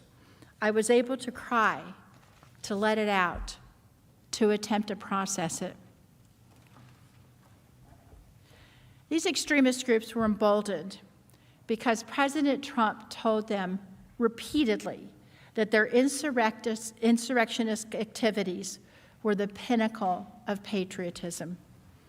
Well, let today be the day that we reclaim the definition of patriotism. Impeachment is not to punish, but to prevent. We are not here to punish Donald Trump. We are here to prevent the seeds of hatred that he planted from bearing any more fruit. As my colleague showed, this was not the first time that President Trump inspired violence, but it must be the last time that he's given a platform to do so. This must be our wake-up call. We must condemn it because the threat is not over. President Trump refused to condemn this type of violence. Instead, over and over again, he's encouraged it. Our response must be different this time. We simply cannot sweep this under the rug. We must take a united stand, all of us, that this is not American. Think back to August 2017, when a young woman was murdered during a white supremacist rally in Charlottesville, West Virginia. Her name was Heather Heyer. Her mother's name is Susan Breaux. Ms. Breaux has been a steadfast advocate for her daughter's memory. In a 2018 interview, she expressed concern that people had rushed too quickly to reconciliation without accountability.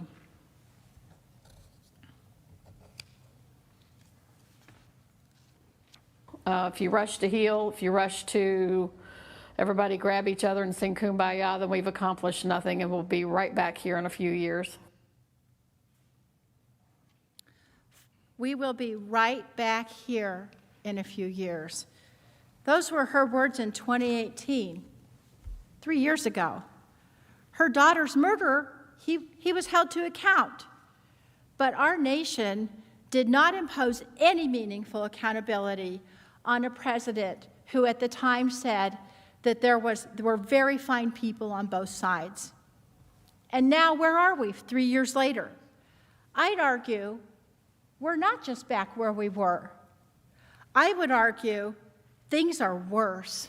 In 2017, it was unfathomable to most of us to think that Charlottesville could happen, just as it was unfathomable to most of us that the Capitol could have been breached on January 6th. Frankly, what unfathomable horrors await us if we do not stand up now and say, no, this is not America? And we will not just express condolences and denunciations. We won't just close the book and try to move on. We will act to make sure this never happens again.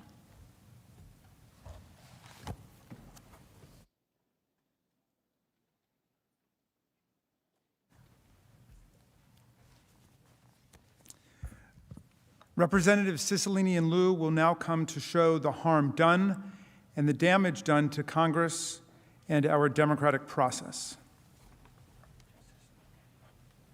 Mr. Cicilline.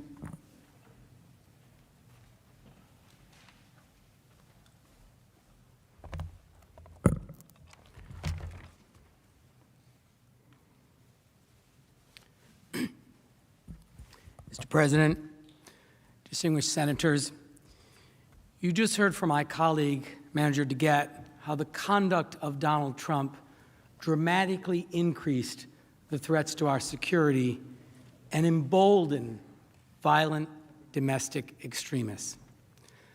I'd like to now turn to the harm that was caused here, inside these walls, as a result of the conduct on January 6th. The harm to us, to Congress, to those who serve our country, and to the constitutional processes as the Trump mob tried to stop the election certification process.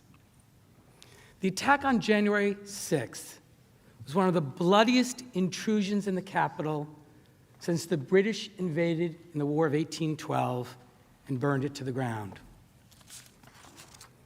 And you've heard in painstaking detail that the president's mob posed an immediate and serious threat to the continuity and constitutional succession of the United States government. As the first, second, and third in line to the presidency, the vice president, the Speaker of the House, the president pro tem, were all together and faced a common threat in the same location. And we've seen the first and the second were purposely targeted by these attackers. These weren't idle threats. The mob, as you have heard, chanted, "Hang Mike Pence." Hang Mike Pence! Hang Mike Pence! Hang Mike Pence! Hang Mike Pence! The charging documents show that the rioters said they would have killed Vice President Pence and Speaker Pelosi had they found them. Dawn Bancroft and Diane Santos Smith, two of the rioters charged in the attack, were caught on tape discussing the brutal violence that they hoped to inflict on Speaker Pelosi had she not been rushed out to safety. They said, quote, "We broke into the Capitol. We got inside. We did our part. And we were looking for Nancy to shoot her in the frigging brain, but we didn't find her," end quote. Senators, simply put, this mob was trying to overthrow our government. and they came perilously close to reaching the first 3 people in line to the presidency. It wasn't just the vice president and the speaker. Rioters were prepared to attack any member of Congress they found. Thomas Edward Caldwell, Donovan Ray Kroll, and Jessica Marie Watkins, 3 militia members, were also charged for their role in the attack. They discussed trapping us inside the underground tunnels. The indictment quotes social media chatter with Caldwell, quote, "All members are in the tunnel under Capitol. Seal them in. Turn on gas. All legislators are down in the tunnels, 3 floors down. Do like we had to do when I was in the Corps and start tearing out floors, go from top to bottom," end quote. Never did any of us imagine that we or our colleagues would face mortal peril by a mob riled up by the President of the United States, the leader of the free world. But we did. All because Donald Trump could not accept his election defeat. Trump chose himself above the people, above our institutions, above our democracy, above all of you. You know, we've heard Trump espouse for years now this America First policy. But his true North Star isn't America's well-being. It's not country first like our dear departed colleague John McCain. No, his directive is Trump first, no matter the cost, no matter the threat to our democracy. But each and every one of us in this room must agree on one thing. We can never allow the kind of violent attack that occurred on January 6th to ever happen again in this country. In the immediate aftermath, we heard really disturbing accounts from many members of Congress about what they experienced that day. Here are some of those reactions. Following the attack, Representative Dusty Johnson expressed concerns that we had gotten to the point where so many of us had sown the seeds of anger and division. We were barricaded, and there was some fear, to be sure, but overwhelmingly the emotion that I experienced was one of anger. I just could not believe that this was happening. I could not believe that we had gotten to this point where so many of us had sown these seeds of anger and of division, and we had built this powder keg. And really, we were starting to see this powder keg light up, and it was, frankly, I was furious. Representative Jason Crow compared the events of this day to his time in Afghanistan as an Army Ranger, something Senator Reid knows something about. What I felt in the Capitol behind us is something that I haven't felt since I was in Afghanistan as an Army Ranger. And to think that as a member of Congress in 2021, in the U.S. Capitol on the House floor, that I was preparing to fight my way out of the People's House against a mob is just beyond troubling. Representative Pat Fallon was humbled by his experience on January 6th and described the events as surreal as they unfolded here in the Capitol. It was something that I just never thought I'd see this in our nation's capital, and particularly in the House chamber. It was surreal when it was unfolding. Well, you know, what was interesting was the bravery and the courage of some of my fellow members. When we got to a point where the mob was banging on the doors, and all that kept them from breaching the chamber itself was the doors and then some furniture that we had moved and some Capitol Police, and they needed to be augmented. And so Tony Gonzalez, a new freshman rep from Texas, and Ronnie Jackson and Troy Nels and Mark Wayne Mullen stepped in, and we broke off furniture. Some of the hand sanitizer stations are on these big giant poles, wooden poles, and we turned them upside down, and we were ready to actually have the street fight in the House chamber. It was unbelievable.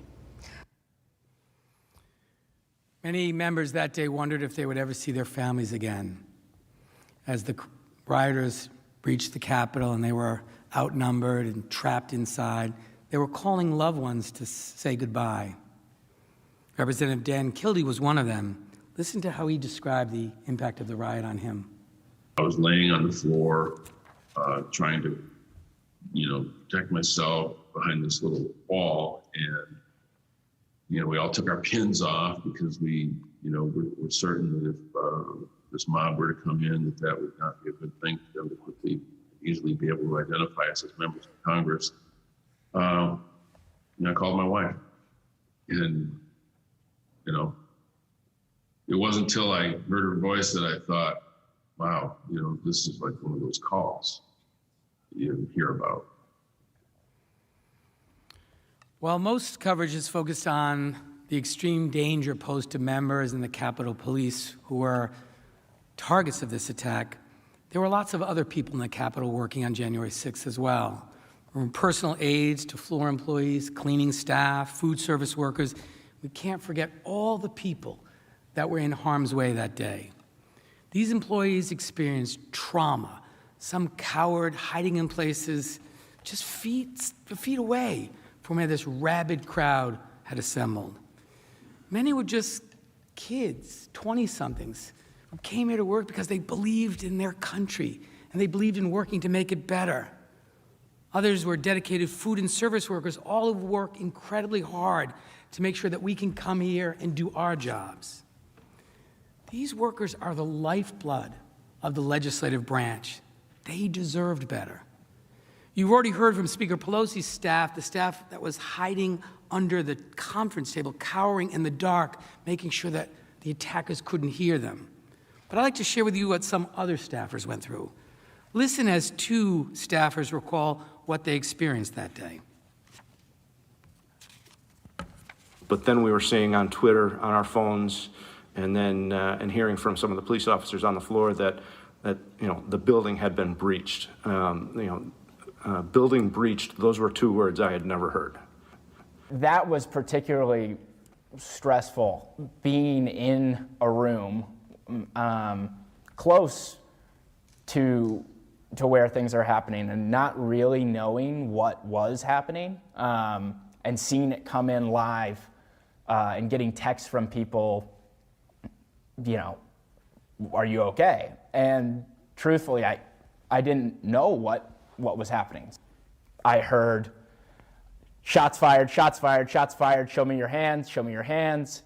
Then I did not know if they were right outside, if they were lots of people with weapons, if there were one shooter, if they had, I didn't know what it looked like. I just knew that there were shots fired outside of the House chamber.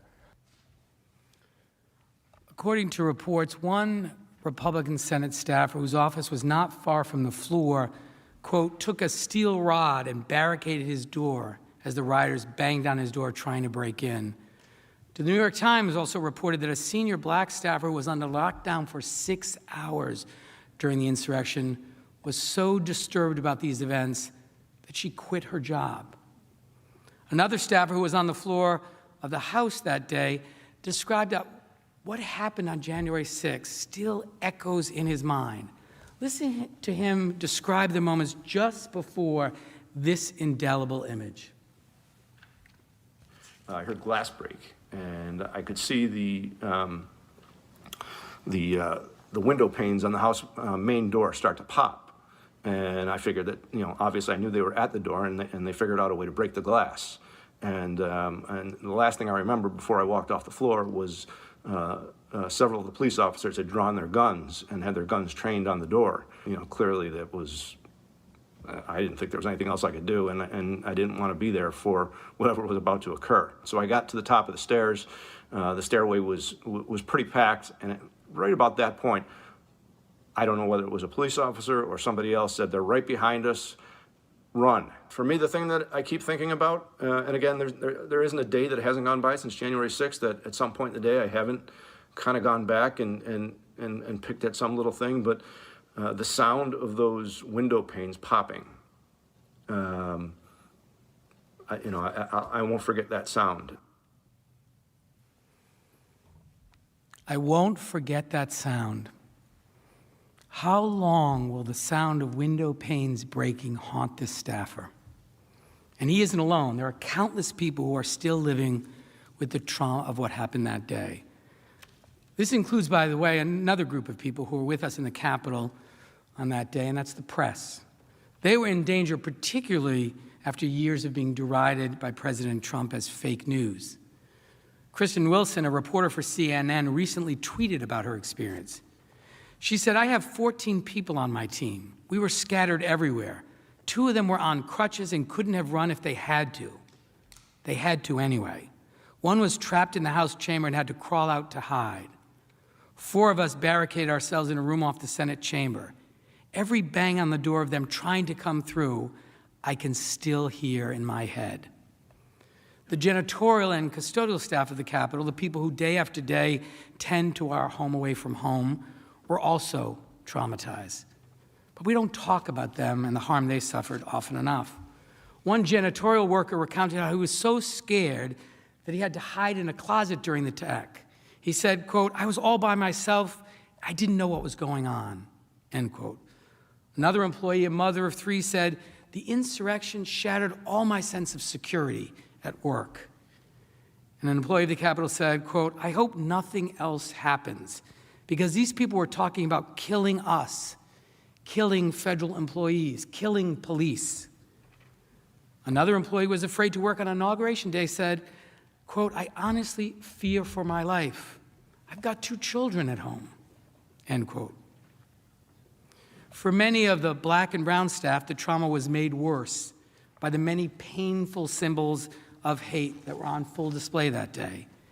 Insurrectionists waved Confederate flags and hurled the most disgusting racial slurs at dedicated Capitol workers. Then after all of that, these same workers, many of them people of color, were forced to clean up the mess left by mobs of white nationalists. One member of the janitorial staff reflected how terrible he felt when he had to clean up feces that had been smeared on the wall, blood of a rioter who had died, and broken glass and other objects strewn all over the floor. He said, "I felt bad. I felt degraded."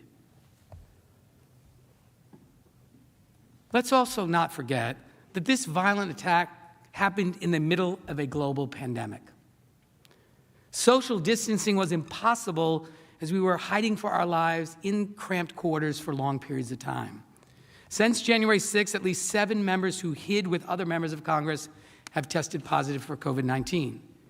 At least 38 Capitol Police officers have either tested positive or been exposed, and nearly 200 National Guard troops who were deployed to our nation's capital to provide all of us protection have tested positive.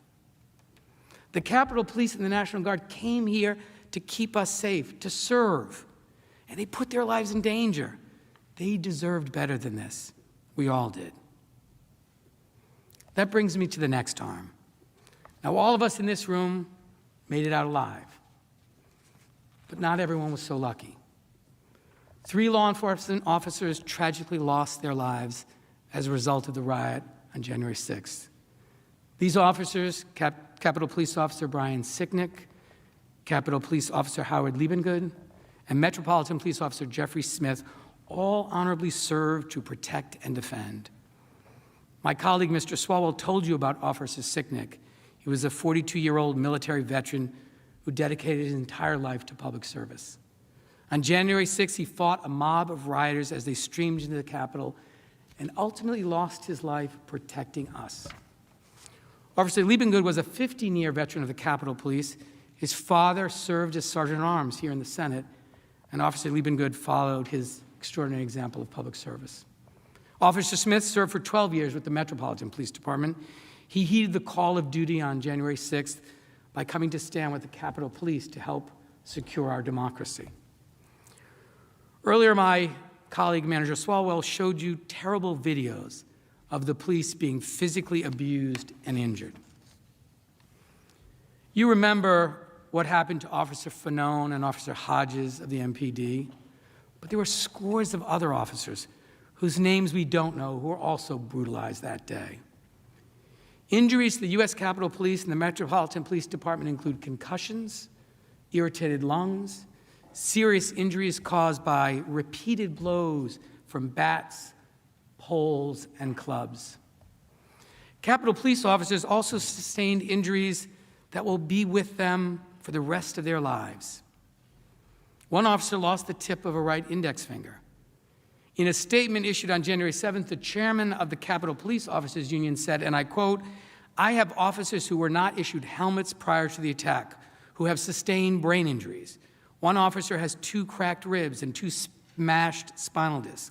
One officer is going to lose his eye, and another was stabbed with a metal fence stake," end quote.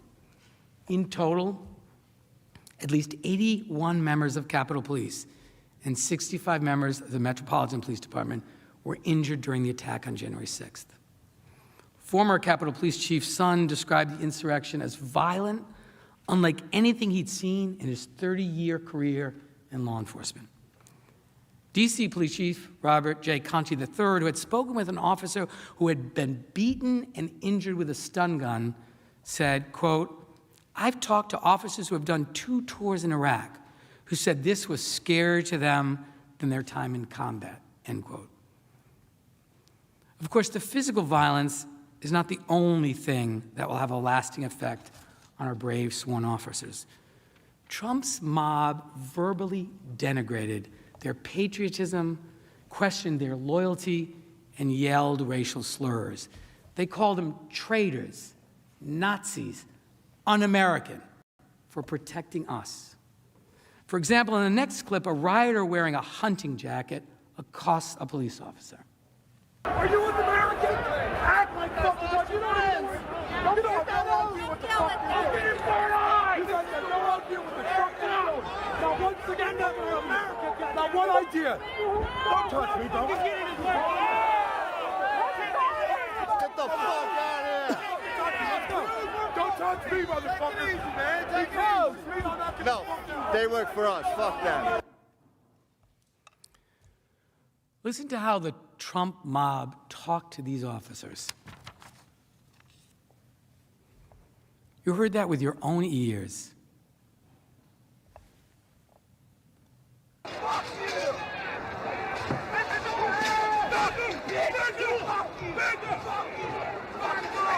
You're a fucking traitor! You come here, motherfucker! What's going on? You're a fucking traitor to your country! Yeah! You're a fucking traitor! Fucking traitor!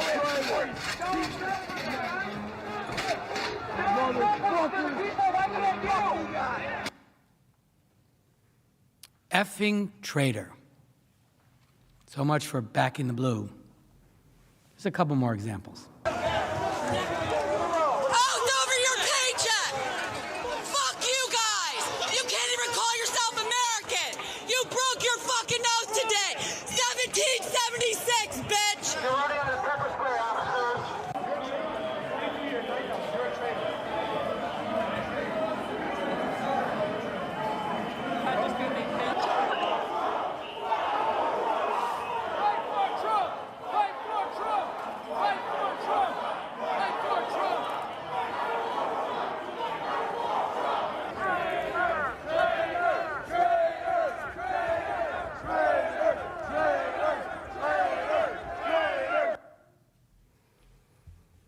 They called law enforcement officers traitors.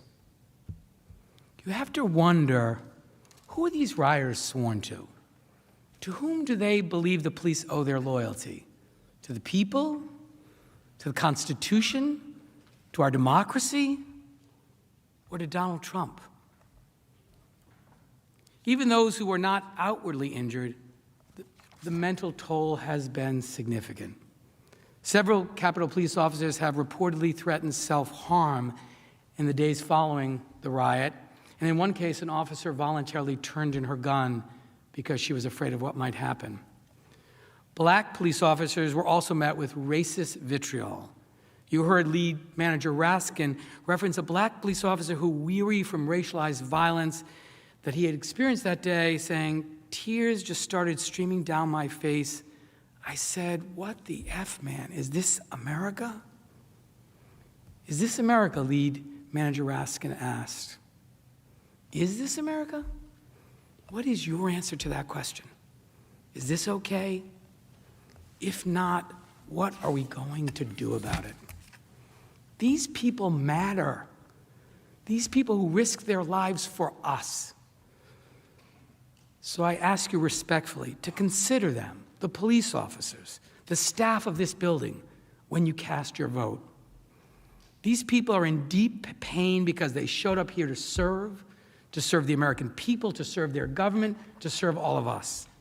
And I ask each of you, when you cast your vote, to remember them and honor them and act in service of them as they deserve. I also want to recognize that 4 individuals, 4 insurrectionists, who also lost their lives during the attack. These people were led here by the words and actions of an individual who made them believe that they were patriots. The loss of human life is, of course, the most consequential. But that was not the only damage wrought that day. The Trump mob also damaged this building. They defiled some of the most sacred places, the Statuary Hall, the Rotunda, where some of America's greatest champions, presidents, Supreme Court justices, civil rights heroes, and other defenders are honored after their death. Trump's violent mob had little respect for this place. This video shows the wreckage left in the Senate parliamentarian's office by the insurrectionists.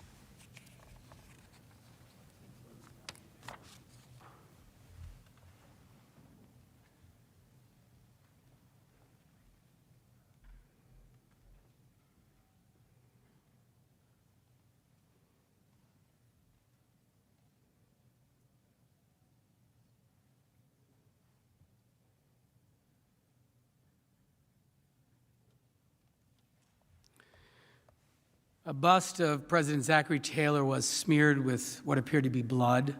An empty picture frame, presumably robbed of its contents, was found on the floor. And videos of the insurrection captured one man stealing a framed photo, another one tearing a scroll from the wall and ripping it up and throwing those pieces on the floor.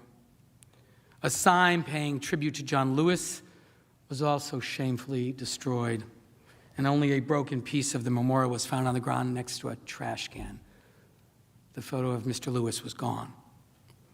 The damage done to this building is a stain on all of us and on the dignity of our democracy. The attack we saw had a purpose: stop the certification, stop our democratic process. Fortunately, they did not prevail. Newspapers across America on January 21st, the day after the inauguration, proclaimed democracy has prevailed. President Biden said that in his inauguration speech. The headline was in so many places because the world's oldest constitutional democracy and the principles underlying it had been attacked and challenged. This wasn't just an attack on the Capitol building and the dedicated people inside. It was an attack on what we were elected to preserve: our democracy. This attack on our elections, on the peaceful transfer of power from one president to the next, didn't even happen during the Civil War. But it did just happen because of the cold, calculated, and conspiratorial acts of our former president, Donald J. Trump. We showed you that the insurrectionists were deliberate, that they came looking for Vice President Pence and Speaker Pelosi, ready to kill. When President Trump incited a lawless mob to attack our process, he was attacking our democracy. He was trying to become king and rule over us against the will of the people and the valid results of the election. For the first time ever in our history, a sitting president actively instigated his supporters to violently disrupt the process that provides for the peaceful transfer of power from one president to the next. Think about that for a moment. What if President Trump had been successful? What if he had succeeded in overturning the will of the people in our constitutional processes? Who among us is willing to risk that outcome by letting Trump's constitutional crimes go unanswered? The founders included impeachment in our Constitution not as a punishment, but to prevent. We have to prevent every president, today, tomorrow, or at any time in the future, from believing that this conduct is acceptable. Today, we have to stand up for our democracy and ensure we remain a country governed by the people, for the people, by telling Donald Trump and people all across this country and all across the world that his crimes will not and cannot stand.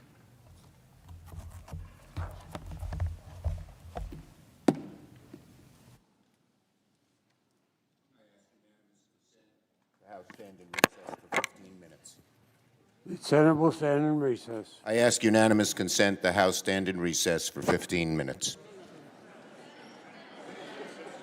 Without objection, the Senate will stand in recess.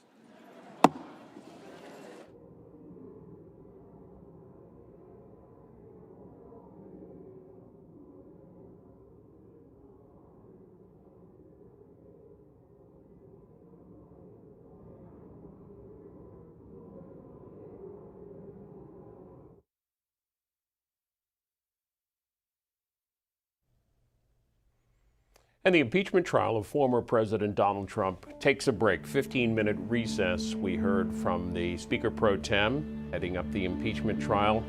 So back perhaps a little bit after.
Our national security.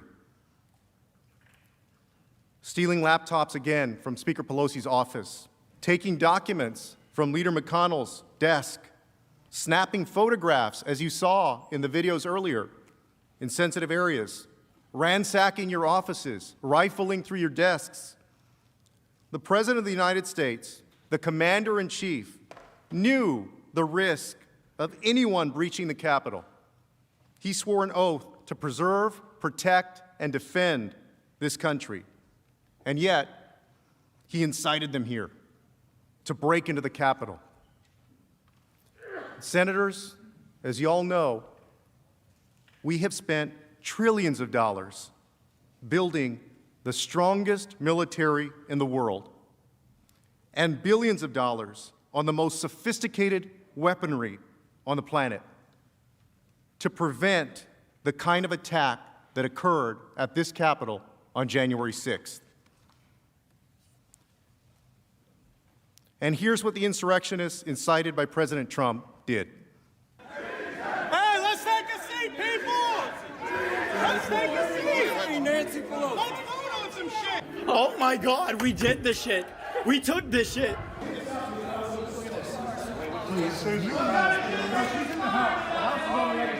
I want to just get a snap of that. Yeah, I took a picture.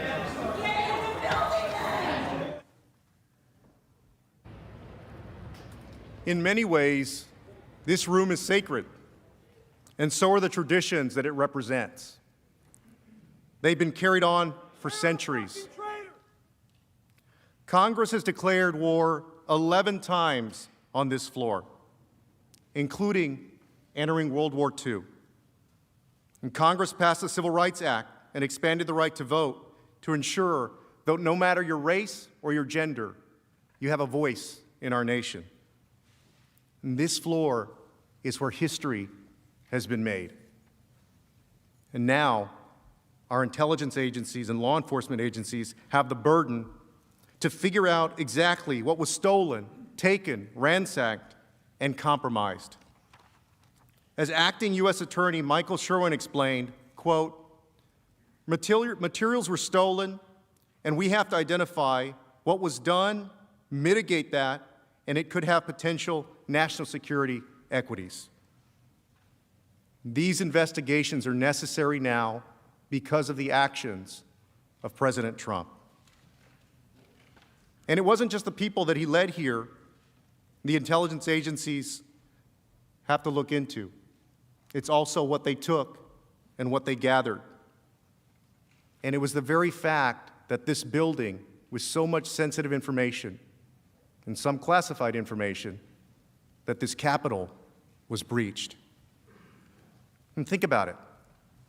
Every foreign adversary considering attacking this building got to watch a dress rehearsal, and they saw that this Capitol could be overtaken. As Elizabeth Newman, a former Trump administration official, stated, quote, "You have terrorists who would love to destroy the Capitol. They just saw how easy it was to penetrate. We just exposed a huge vulnerability." And it's not just the Capitol. This attack has implications for all government buildings. And Senator Rubio made this point well.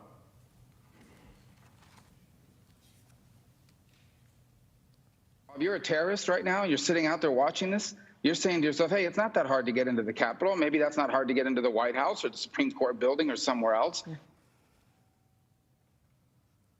Our government, our intelligence agencies, and our law enforcement have implemented additional safety measures since the attack on January 6th. But while we secure this physical space, what message will we send the rest of the world? We already know that the message our adversaries took from January 6th. This is how some of them responded after the attack. quote, "For America's adversaries, there was no greater proof of the fallibility of Western democracy than the sight of the U.S. Capitol shrouded in smoke and besieged by a mob whipped up by their unwillingly outgoing president." And to make matters worse, our adversaries are even using the events of January 6th not only to denigrate America, but to justify their own anti-democratic behavior, calling America hypocritical. Here's what the Chinese government is saying. The spokesperson for China's Ministry of Foreign Affairs said the Capitol riot should spark, quote, "deep reflection among U.S. lawmakers regarding how they discuss the pro-democracy movement in Hong Kong, suggesting that the U.S. is hypocritical in denouncing Beijing's crackdown in the city while it struggles with its own unrest at home." In the Global Times, an outlet affiliated with the Chinese Communist Party, even tweeted a series of side-by-side photos of two events: the siege of the U.S. Capitol and a July 2019 incident in which pro-democracy protesters in Hong Kong broke into the city's Legislative Council building. Think about that. President Trump gave the Chinese government an opening to create a false equivalency between Hong Kongers protesting for democracy and violent insurrectionists trying to overthrow it. As Representative Gallagher described in real time, and if we don't think other countries around the world are watching this happen right now, if we don't think the Chinese Communist Party is sitting back and laughing, then we're deluding ourselves. So call it off, Mr. President. We need you to call this off. Russia has also seized on this violent attack against our government, decrying that democracy is, quote, over. The chairman of the Russian Upper House of Parliament's International Affairs Committee said, quote, "The celebration of democracy is over. This is, alas, actually the bottom. I say this without a hint of gloating. America is no longer charting the course and therefore has lost all its rights to set it, and especially to impose it on others." They're using President Trump's incitement of an insurrection to declare that democracy is over. In Iran, the supreme leader is using President Trump's incitement of insurrection to mock America. He said of the situation in the United States, quote, "This is their democracy and human rights. This is their election scandal. These are their values. These values are being mocked by the whole world. Even their friends are laughing at them." And these statements are serious and pervasive. And according to a joint threat assessment bulletin from the Department of Homeland Security, the FBI, and 8 other law enforcement entities, quote, "Since the incident at the U.S. Capitol on January 6th, Russian, Iranian, and Chinese influence actors have seized the opportunity to amplify narratives in furtherance of their policy interests amid the presidential transition." We cannot let them use what happened on January 6th to define us, who we are, and what we stand for. We get to define ourselves by how we respond to the attack of January 6th. And some might be tempted to say and point out that our adversaries are always going to be critical of the United States. But following the insurrection on January 6th, even our allies are speaking up. Canadian Prime Minister Justin Trudeau said, quote, "What we witnessed was an assault on democracy by violent rioters, incited by the current president and other politicians. As shocking, deeply disturbing, and frankly saddening as that event remains, we have also seen this week that democracy is resilient in America, our closest ally and neighbor. The German foreign minister said, quote, "This closing of ranks begins with holding those accountable who are responsible for such escalations. That includes the violent rioters, and it also includes their instigators." The world is watching and wondering whether we are who we say we are. Because when our other countries have known chaos, our Constitution has helped keep order in America. This is why we have a Constitution.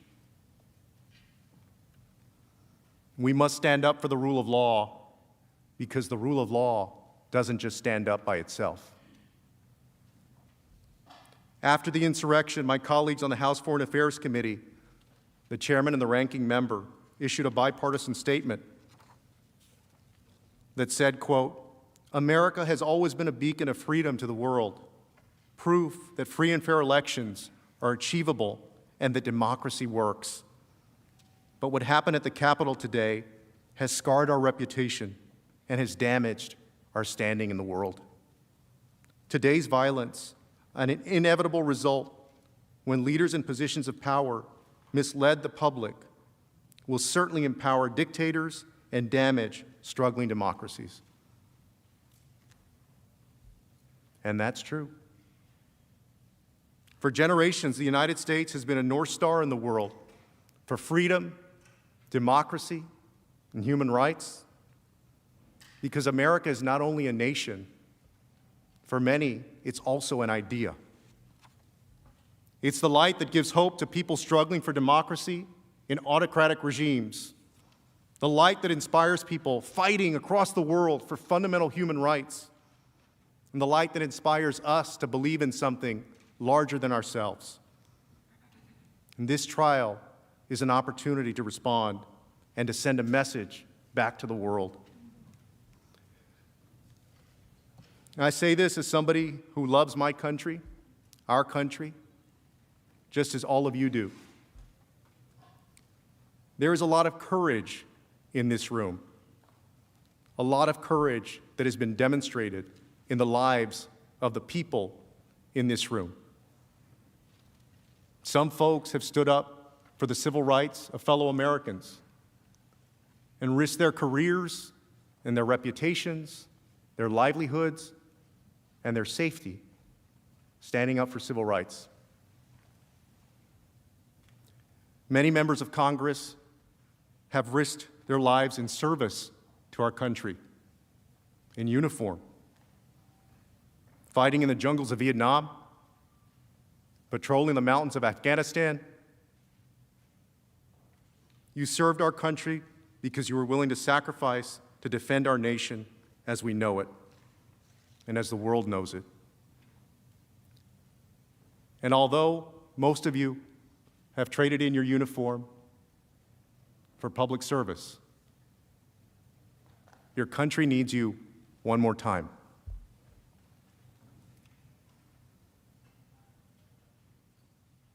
The world watched President Trump tell his big lie.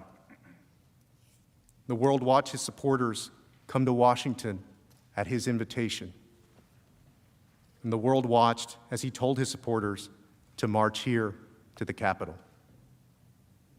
And President Trump, our commander-in-chief at the time, failed to take any action to defend us, as he utterly failed in his duty to preserve, protect, and defend. And now, the world is watching us, wondering whether our constitutional republic is going to respond the way it should, the way it's supposed to, whether the rule of law will prevail over mob rule. Because the answer to that question has consequences far beyond our own borders. Think of the consequences to our diplomats and negotiators as they sit at tables around the world to enforce our agenda on trade, the economy, and human rights.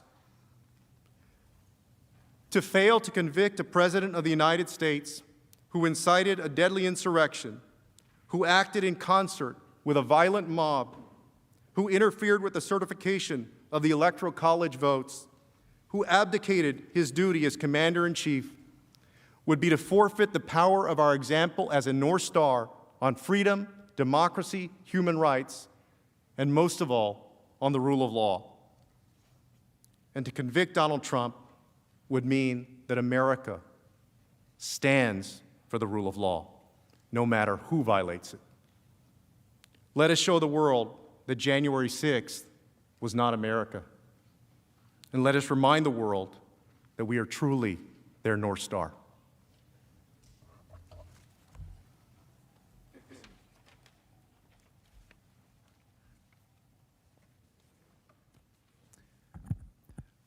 Representative Neguse and I will now address the First Amendment argument that's being offered by President Trump's lawyers to try to excuse his incitement to this insurrection, and Mr. Neguse will begin.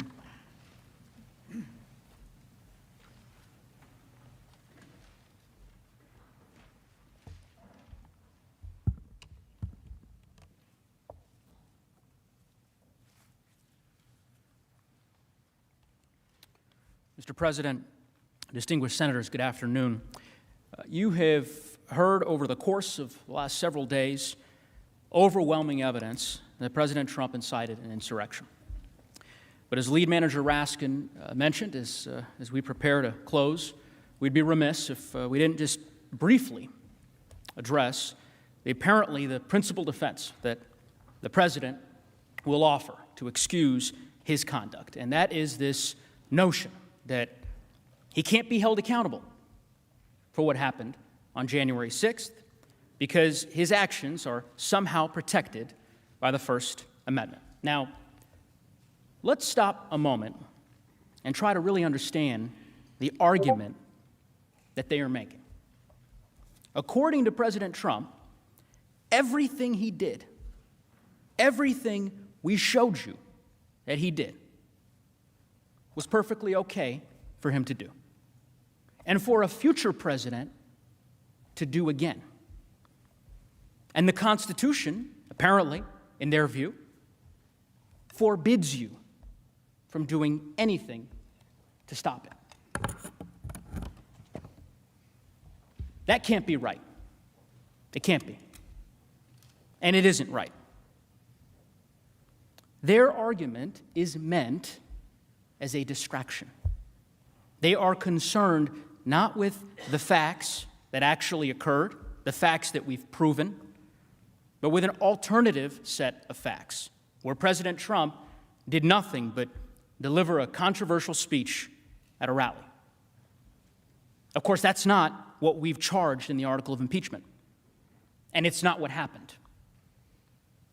You will hear from my colleague, Lead Manager Raskin, the many myriad reasons why this argument that they make is wrong on the law, completely.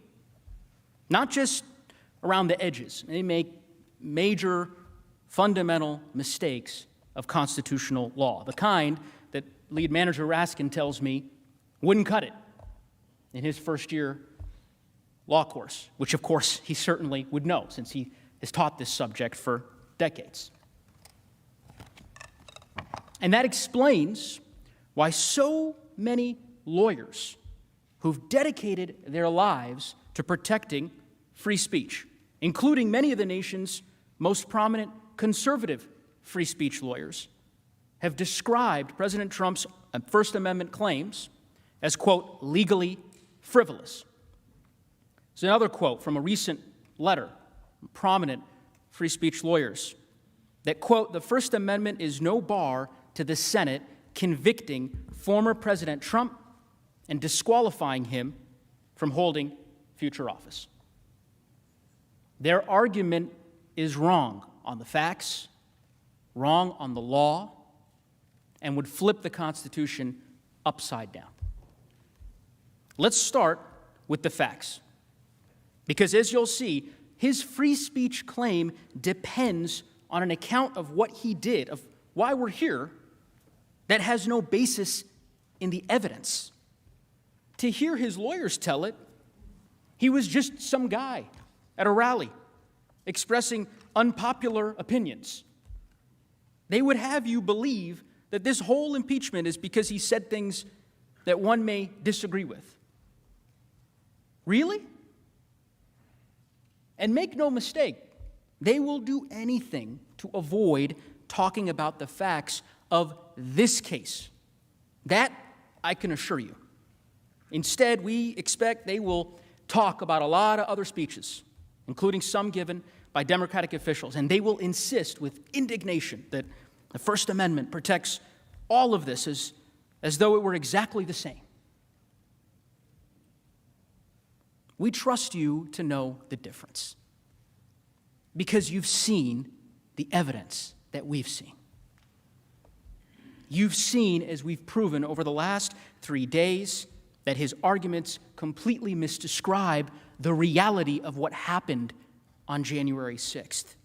They leave out everything that matters about why we're here and what he did. Because President Trump wasn't just some guy with political opinions who showed up at a rally on January 6th and delivered controversial remarks. He was the President of the United States. And he had spent months,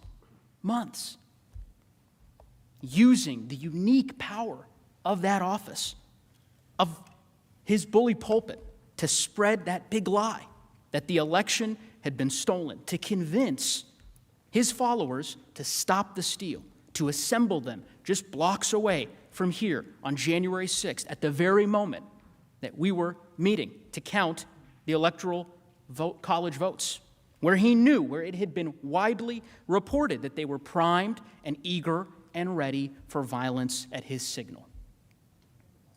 And then, standing in the middle of that explosive situation, in that powder keg that he had created over the course of months, before a crowd filled with people that were poised for violence, at his signal,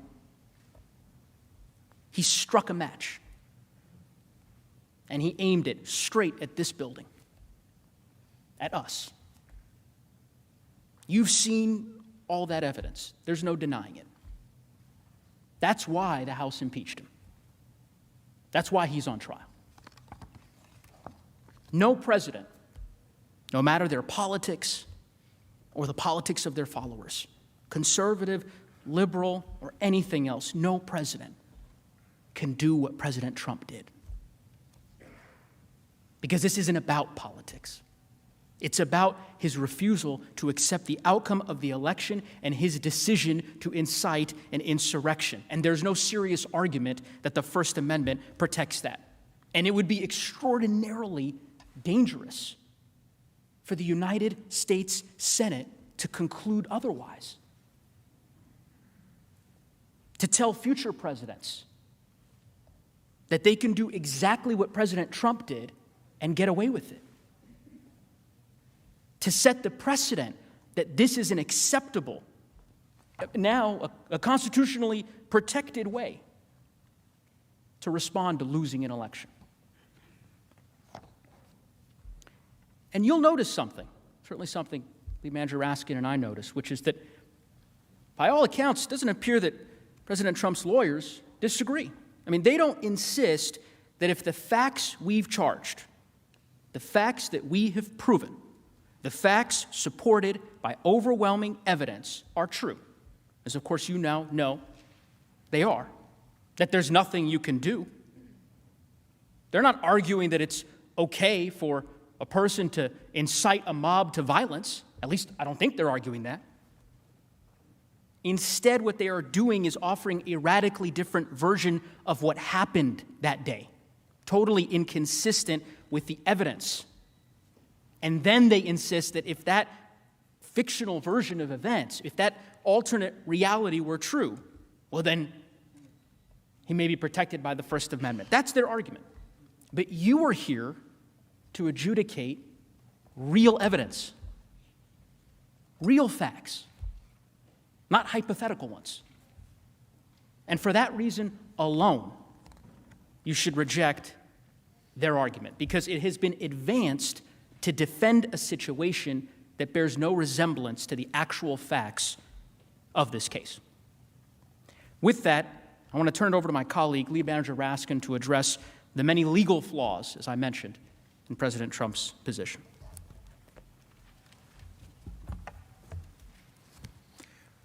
So Mr. Neguse just explained why President Trump's last-ditch First Amendment arguments got nothing to do with the actual facts of the case. He's been impeached for inciting violent insurrection against the government. Incitement to violent insurrection is not protected by free speech. There is no First Amendment defense to impeachment for high crimes and misdemeanors. The idea itself is absurd. And the whole First Amendment smokescreen is a completely irrelevant distraction from the standard of high crimes and misdemeanors governing a president who has violated his oath of office. Yet, President Trump, we know, has a good way of treating up as down and wrong as right. He tried to pull off the biggest election fraud in American history by overturning the results of the 2020 election, even as he insisted that his own fraud was in fact an effort to stop the steal, to stop a fraud, a vast conspiracy that he blamed on local and state officials of both political parties, the media, election officials, the judiciary, federal, state, members of Congress, many others. Anybody who wouldn't go along with him was part of the conspiracy. He violated his own oath of office by inciting mob violence to prevent Congress from counting the Electoral College votes as we're assigned to do by the 12th Amendment and the Electoral Count Act, even as he attacked Vice President Pence at a rally for violating his oath of office and going along with an egregious assault on democracy. Now he argues that the Congress is violating his free speech rights when it was Donald Trump who incited an insurrectionist attack against us that halted speech and debate on the floor of the House and the Senate during the peaceful transfer of power, and that imperiled the very constitutional order that protects freedom of speech in the first place, along with all of our other fundamental rights. As a matter of law, as a matter of logic, President Trump's brazen attempt to invoke the First Amendment now won't hold up in any way. The basic flaw, of course, is that it completely ignores the fact that he was president of the United States, a public official. He swears an oath as president that nobody else swears. In exchange, he's given greater powers than anybody else in the entire country, maybe on earth. He or she promises to preserve, protect, and defend the Constitution of the United States and our government institutions and our people. And as we all know, the power we entrust to people in public office, in government office, especially our presidents, comes with special obligations to uphold the laws and the integrity of our republic. And we all swear that oath. Now, what if a president publicly, say a president publicly and on a daily basis advocated replacing the Constitution with a totalitarian form of government, and urged states to secede from the Union, and swore an oath of loyalty to a foreign leader or foreign government?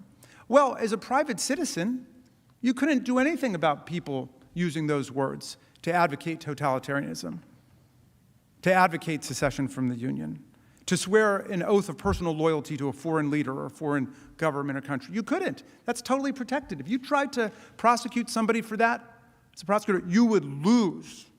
But it is simply inconceivable, unthinkable, that a president could do any of these things.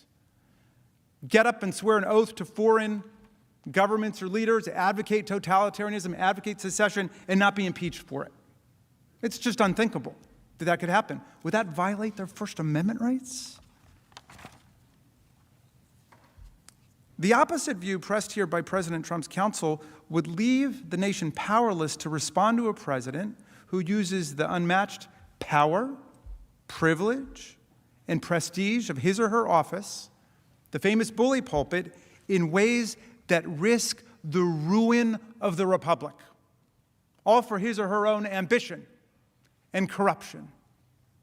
and lust for power. Everyone should be clear. There's nothing remotely exotic about what we're saying. It should be common sense to everybody. Common sense about this understanding of the First Amendment as it applies to public servants, cops, firefighters, teachers, everybody across the land. My daughter, who I mentioned earlier in the trial, she's a teacher in a public school. The courts have said teachers teach, but if they go off script and they start advocating totalitarianism, treason, or what have you, they're not living up to the duties of their office as teacher, they can be fired. Everybody knows that.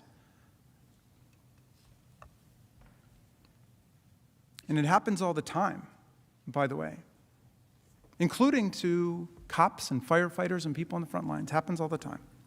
In fact, it happened countless times to people fired by President Trump for their statements or ideas about things, including on election fraud, not long ago.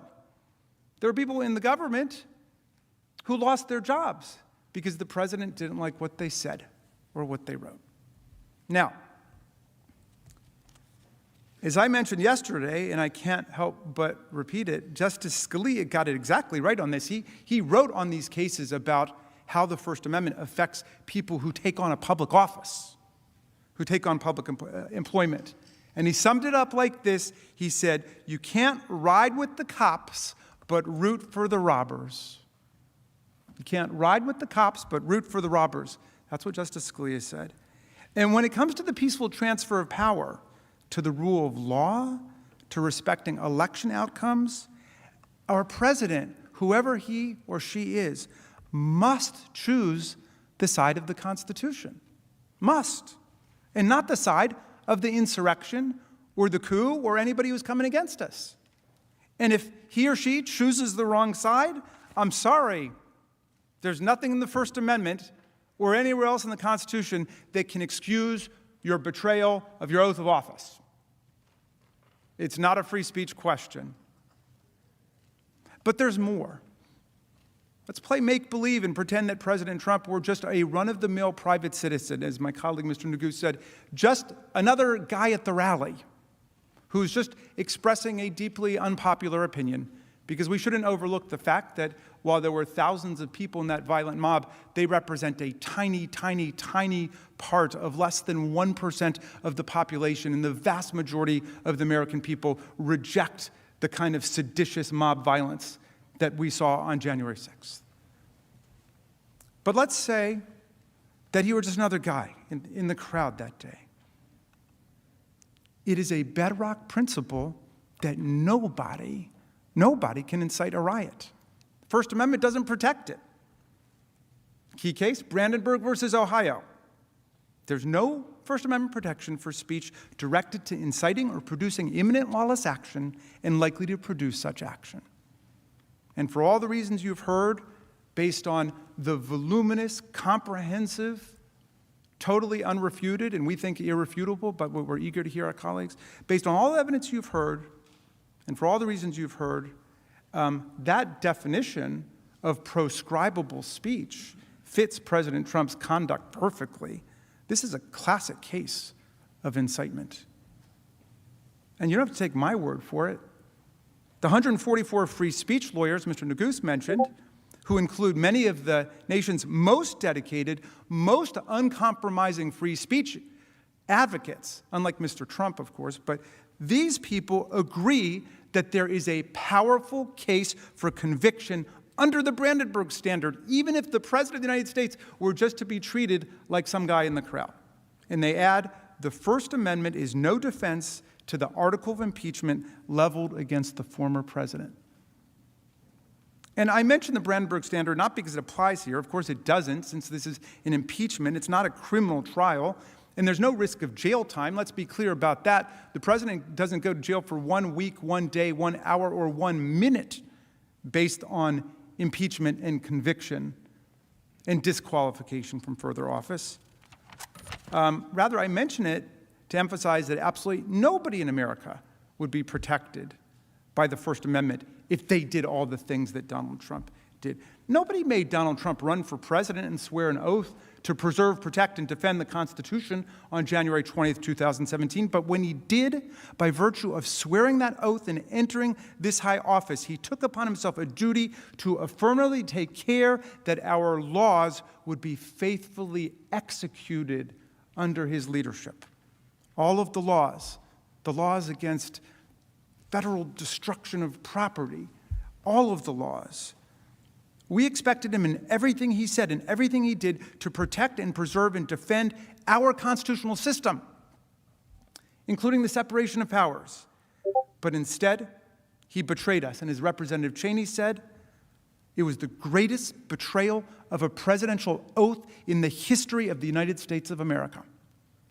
The greatest. As I mentioned yesterday, President Trump is not even close to the proverbial citizen who falsely shouts fire in a crowded theater. He is like the now proverbial municipal fire chief who incites a mob to go set the theater on fire and not only refuses to put out the fire, but encourages the mob to keep going as the blaze spreads. We would hold that fire chief accountable. We would forbid him from that job ever again, and that's exactly what must happen here. There are hundreds of millions of citizens who can be president. Donald Trump has disqualified himself, and you must disqualify him too. Just like the fire chief who sends the mob, President Trump perverted his office by attacking the very Constitution he was sworn to uphold.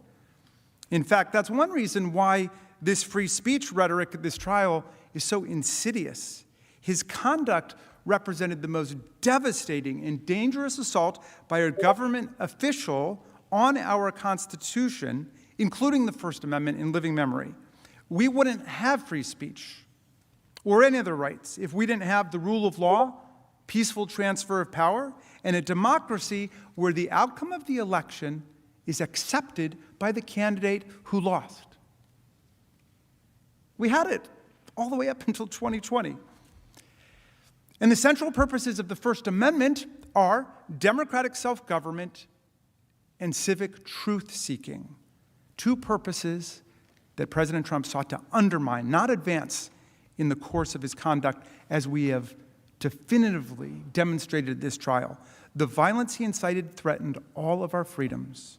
It threatened the very constitutional order that protects free speech, due process, religious free exercise, the right to vote, equal protection, and the many other fundamental rights that we all treasure and cherish as citizens of the United States.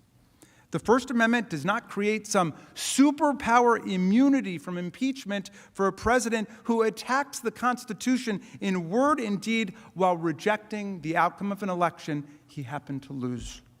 If anything, President Trump's conduct was an assault on the First Amendment and equal protection rights that millions of Americans exercised when they voted last year, often under extraordinarily difficult and arduous circumstances. Remember, the First Amendment protects the right of the people to speak about the great issues of our day, to debate during elections, and then to participate in politics by selecting the people who will be our leaders. And remember, in American democracy, those of us who aspire and attain to public office are nothing but the servants of the people. Nothing. Not the masters of the people. We have no kings here. We have no czars. Here the people govern, President Ford said. The people. Most important words of the Constitution are the first three, we the people.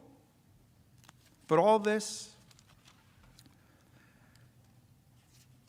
means little if a president who dislikes the election results can incite violence to try to replace and usurp the will of the people, as expressed in the states, ignore the judicial branch of government, and then run over the legislative branch of government with a mob. President Trump's high crimes and misdemeanors sought to nullify the political rights and sovereignty of the American people.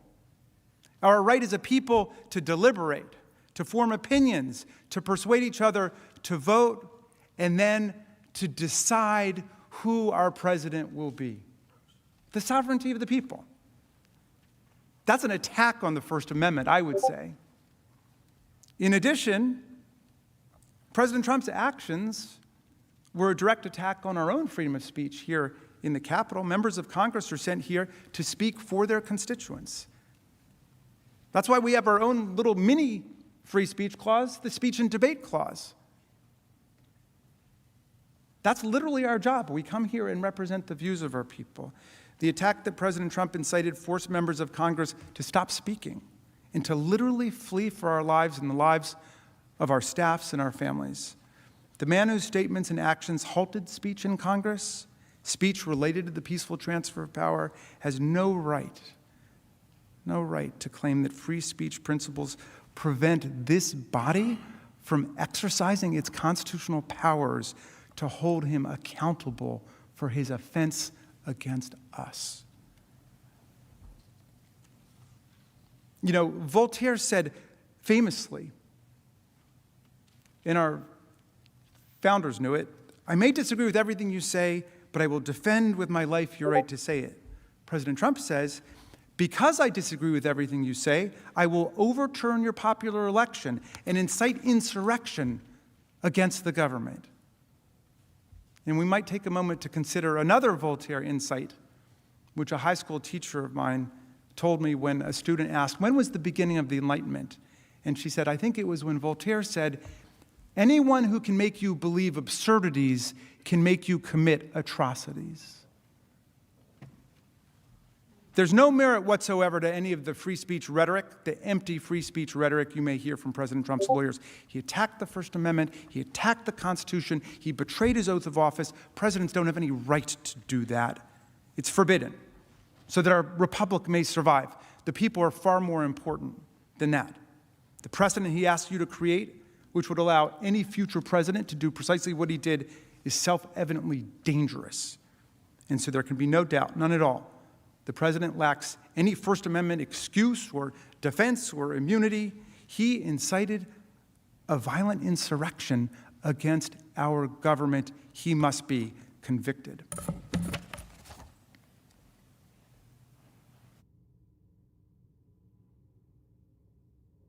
And now I'm going to call up Representative Dean, who will explain why, contrary to the president's claims, the House provided him with all the process that was due to him in this impeachment process.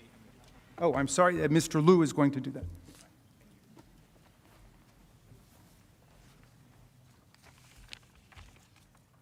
All right.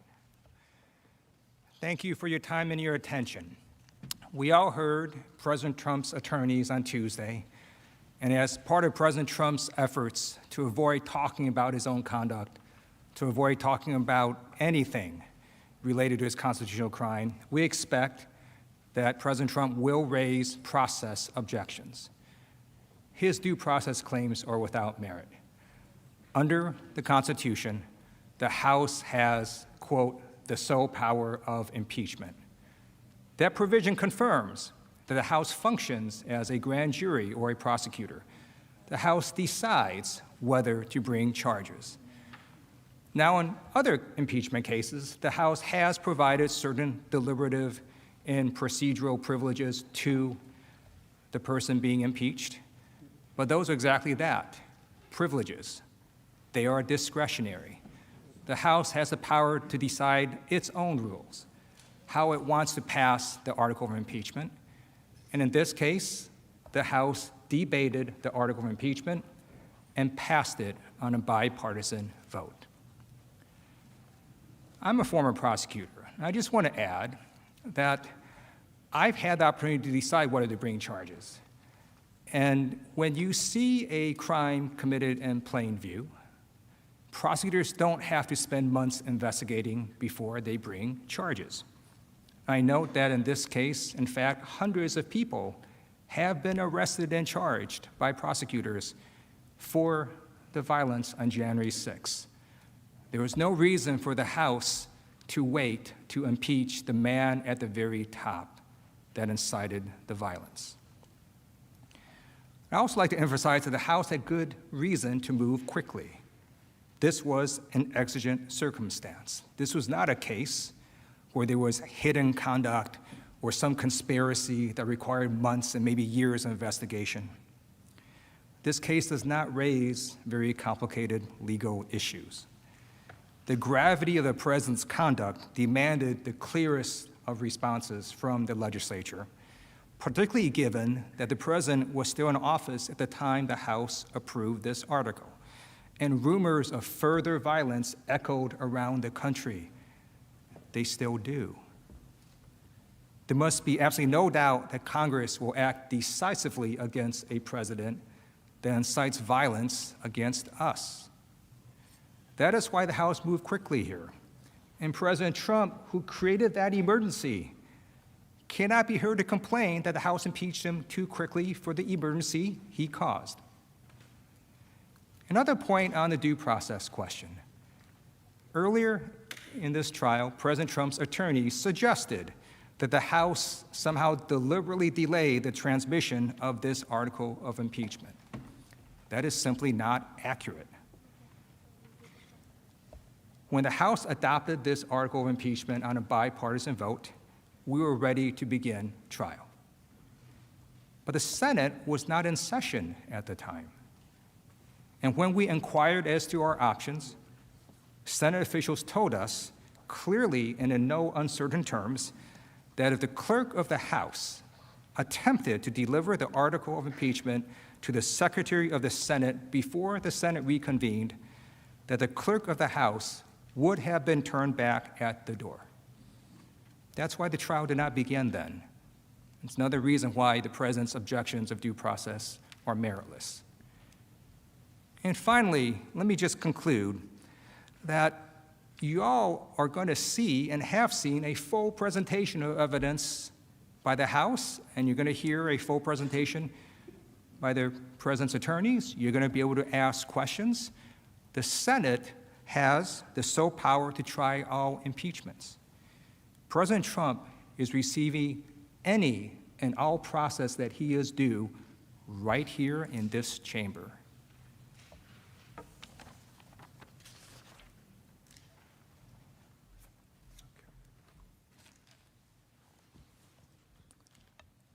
Mr. President, Senators, in just a moment, my colleague, Mr. Neguse, will return to show that we've established with overwhelming evidence that President Trump engaged in high crimes and misdemeanors. Before Mr. Neguse comes up, though, I'd like to emphasize what should be an uncontroversial point, but is really key to understand. If we have proven to you the conduct that we've alleged in this article, then President Trump has indeed committed a high crime and misdemeanor under the Constitution. Incitement of insurrection under these circumstances is undoubtedly, in the words of George Mason from the Constitutional Convention, a great and dangerous offense against the Republic. Indeed, it is hard to think of a greater or more dangerous offense against the Republic than this one. So, to be very precise about this, I hope we all can agree today that if a president does incite a violent insurrection against the government, he can be impeached for it. I hope we all can agree that that is a constitutional crime. Another key point, while President Trump's lawyers may be arguing otherwise, the question here is not whether President Trump committed a crime under the federal code or DC law or the law of any state. Impeachment does not result in criminal penalties, as we keep emphasizing. No one spends a day in jail. There are not even criminal or civil fines. Centuries of history, not to mention the constitutional text, structure, and original intent and understanding, all confirm the teaching of James Wilson, another framer who wrote that impeachments and offenses come not within the sphere of ordinary jurisprudence. Simply put, impeachment was created for a purpose separate and distinct from criminal punishment. It was created to prevent and deter elected officials who swear an oath to represent America, but then commit dangerous offenses against our republic. That's a constitutional crime. And senators, what greater offense could one commit than to incite a violent insurrection at our seat of government during the peaceful transfer of power?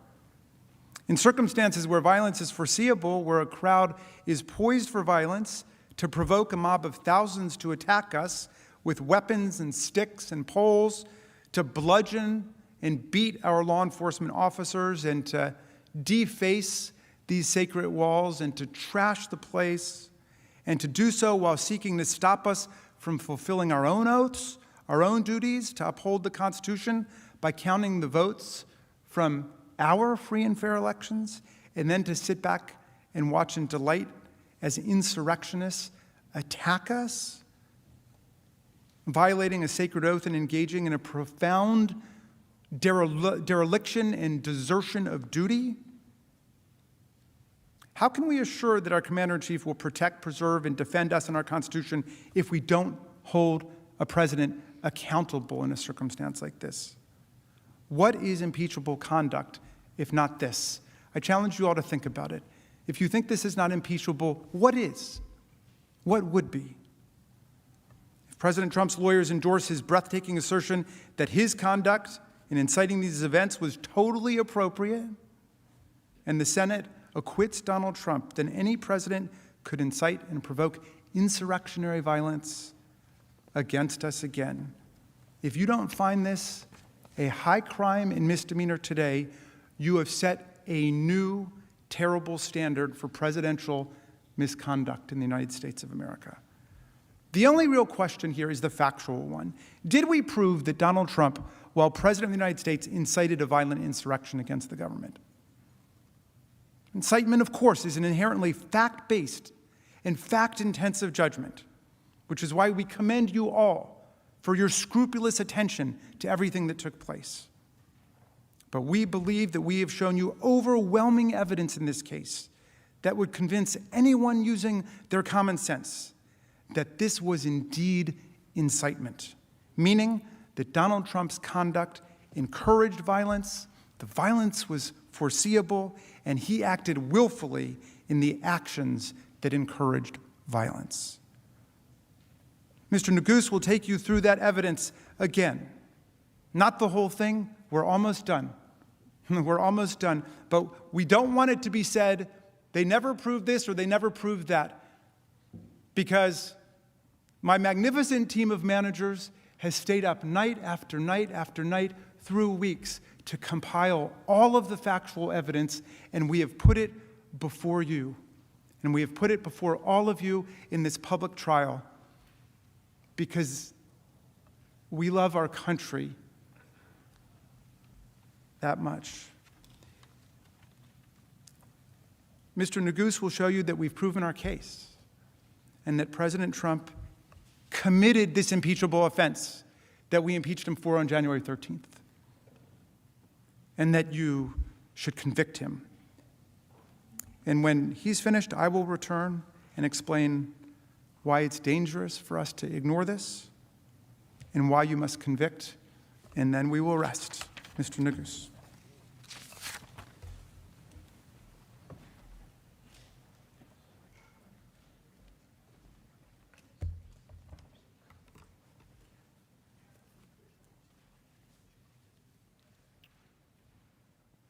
Mr. President, distinguished senators, good afternoon again. As my colleague, Lead Manager Raskin, mentioned, I know it's been a long few days, and I want to say thank you, that we're very grateful for your patience, for your attention, and the attention that you have paid to every one of our managers as they have presented our case. As Lead Manager Raskin mentioned, I hope, I trust that we could all agree that if a president incites a violent insurrection against our government, that that's impeachable conduct. So what I'd like to do as we close our case is just walk you through why our evidence overwhelmingly establishes that President Trump committed that offense. Now, as you consider that question of whether the president incited an insurrection, there are three questions that reasonably come to mind. Was violence foreseeable? Did he encourage violence? And did he act willfully? And I'm going to show you why the answer to every one of those questions has to be yes. First, let's start with foreseeability. Was it foreseeable that the violence would erupt on January 6th if President Trump lit a spark? Was it predictable that the crowd at the Save America rally was poised on a hair trigger for violence, that they would fight, literally, if provoked to do so? Of course it was. When President Trump stood up to that podium on January 6th, he knew that many in that crowd were inflamed, were armed, were ready for violence. It was an explosive situation, and he knew it. We've shown you the evidence on this point. You've seen it. The images, the videos, the articles, and the pattern, which show that the violence on that terrible day was entirely foreseeable. We've showed you how this all began with the big lie, the claim that the election was rigged and that President Trump and his supporters were the victims of a massive fraud, a massive conspiracy to rip away their votes. We've showed you how President Trump spread that lie and how over the course of months, with his support and encouragement, it inflamed part of his base, resulting in death threats, real-world violence, and increasingly extreme calls to stop the steal. We established that after he lost the election, the president was willing to do just about anything to prevent the peaceful transfer of power, that he tried everything he could do to stop it. You'll recall the evidence on the screen. Him pressuring and threatening state election officials, attacking them to the point of literally calling them enemies of the state, threatening at least one of them with criminal penalties. Then attacking senators, members of Congress, all across the media, pressuring the Justice Department, prompting outcries from assistant U.S. attorneys, not to mention his own attorney general, reportedly telling him that the stolen election claims were, quote, BS, not my phrase, his. And then, as January 6th approached, he moved on to attacking his own vice president, openly and savagely. We recounted throughout that entire period all the ways in which President Trump inflamed his supporters with lies that the election was stolen. And as every single one of us knows, nothing in this country is more sacred, nothing, than our right to vote, our voice. And here you have the President of the United States telling his supporters that their voice, that their rights as Americans were being stolen from them, ripped away. That made them angry.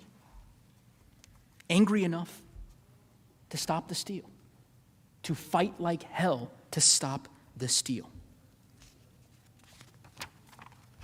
And we showed you this. You saw the endless tweets, the rallies, the statements encouraging and spreading that big lie. You saw that he did this over and over again with the same message each time. You must fight to win it back. You must never surrender, no matter what. And remember, each time that his supporters along the way showed violence, he endorsed it, encouraged it,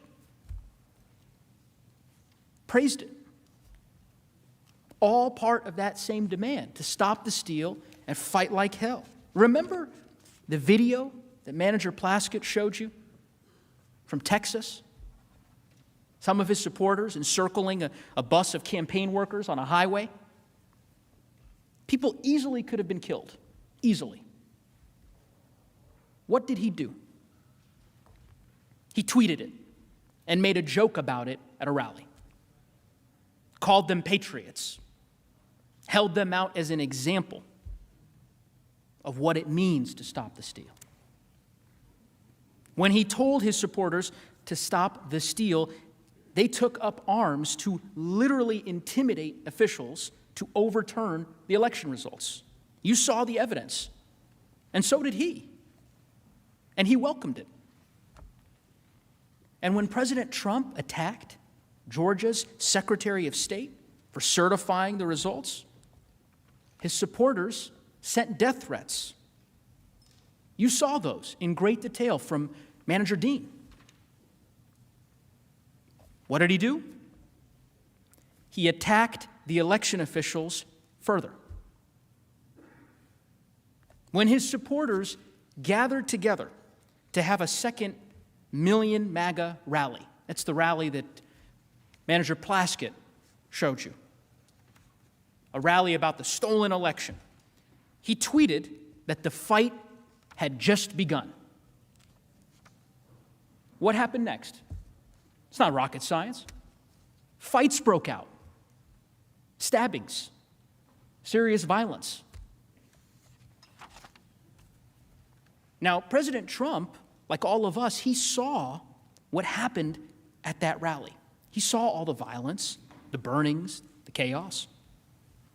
How did he respond? He tweeted praise of the event. And then, see it on the screen, he bought $50 million worth of ads to further promote his message to those exact same people. He immediately joined forces with that very same group. He joined forces with the same people that had just erupted into violence. Was violence predictable? Was it obvious that the crowd on January 6th was poised for violence? Prepared for it? Absolutely. And this isn't just clear, looking back in time. It was widely recognized at the time. In the days leading up to January 6th, there were dozens, hundreds of warnings. And he knew it. He knew the rally would explode if provoked. He knew all it would take was a slight push. Remember, you heard from Manager Plaskett, the chatter on social media, websites that the Trump administration monitored and were known to the Trump operation. It showed that the people he invited to the January 6th rally took this as a serious call to arms. That this was not just any attack. It was to storm the Capitol if necessary, to stop the steal. And it wasn't just clear on these websites that the Trump administration was monitoring. I mean, the FBI issued reports about this as a credible threat, a threat to target us. Law enforcement made 6 arrests that night before. 6 arrests. Newspapers across the city warned of the risk of the violence. There can be no doubt that the risk of violence was foreseeable. And what did he do in the days leading up to the rally? Did he calm the situation? Ask yourself. Did he call for peace? No. He didn't do that. He spread his big lie more. The most dangerous lie, as I mentioned, that Americans' votes were being stolen and that the final act of theft would occur here in the Capitol. And then he assembled all of those supporters. He invited them to an organized event on a specific day, at a specific time, matched perfectly to coincide with the joint session of Congress, to coincide with the steal that he had told them to stop by any and all means. Again, He was told by law enforcement and all over the news that these people were armed and ready for real violence. He knew it. I mean, he knew it perfectly well, that he had created this powder keg at his rally. He knew just how combustible that situation was. He knew there were people before him who had prepared, who were armed and armored. He knew they would jump to violence at any signal, at any sign from him that he needed them to fight, that he needed them to stop the steal. And we all know what happened next. Second question. Did he encourage the violence? Standing in that powder keg, did he light a match? Everyone knows the answer to that question. The hours of video you all have watched leave no doubt. Just remember what he said on January 6th.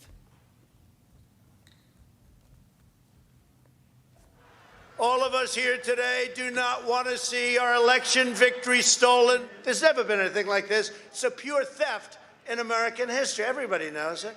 Make no mistake, this election was stolen from you, from me, and from the country. At the opening of... We will never give up. We will never concede. It doesn't happen. You don't concede when there's theft involved. And to use a favorite term that all of you people really came up with, we will stop the steal. We must stop the steal. We will not let them silence your voices. We're not going to let it happen. Not going to let it happen.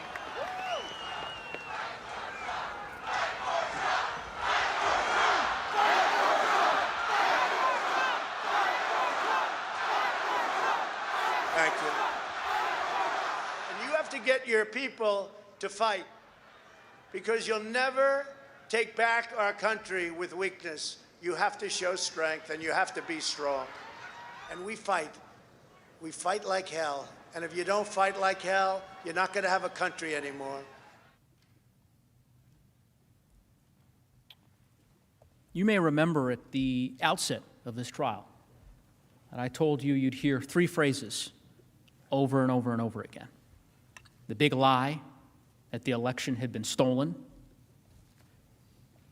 stop the steal and never concede, and fight like hell to stop that steal.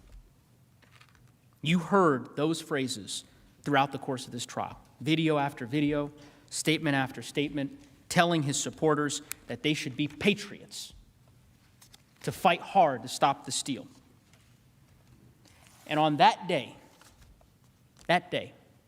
where did he direct the crowd's ire?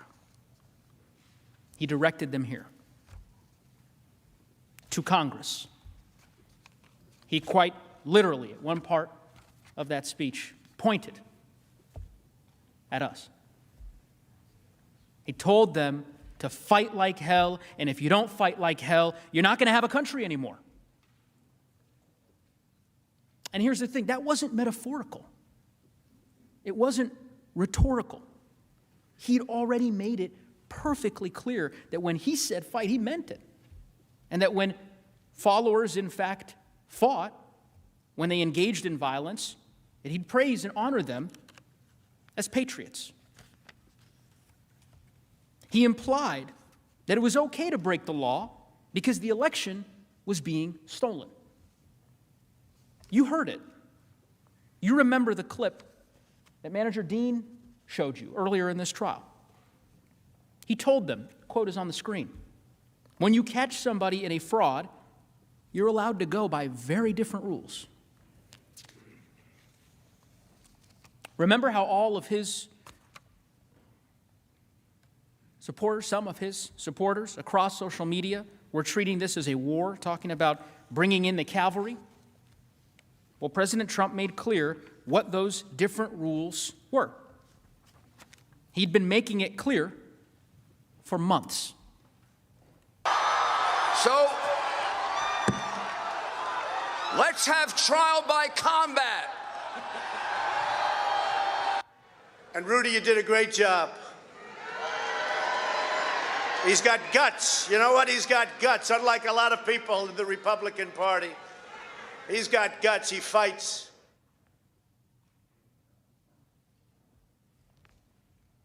His message was crystal clear.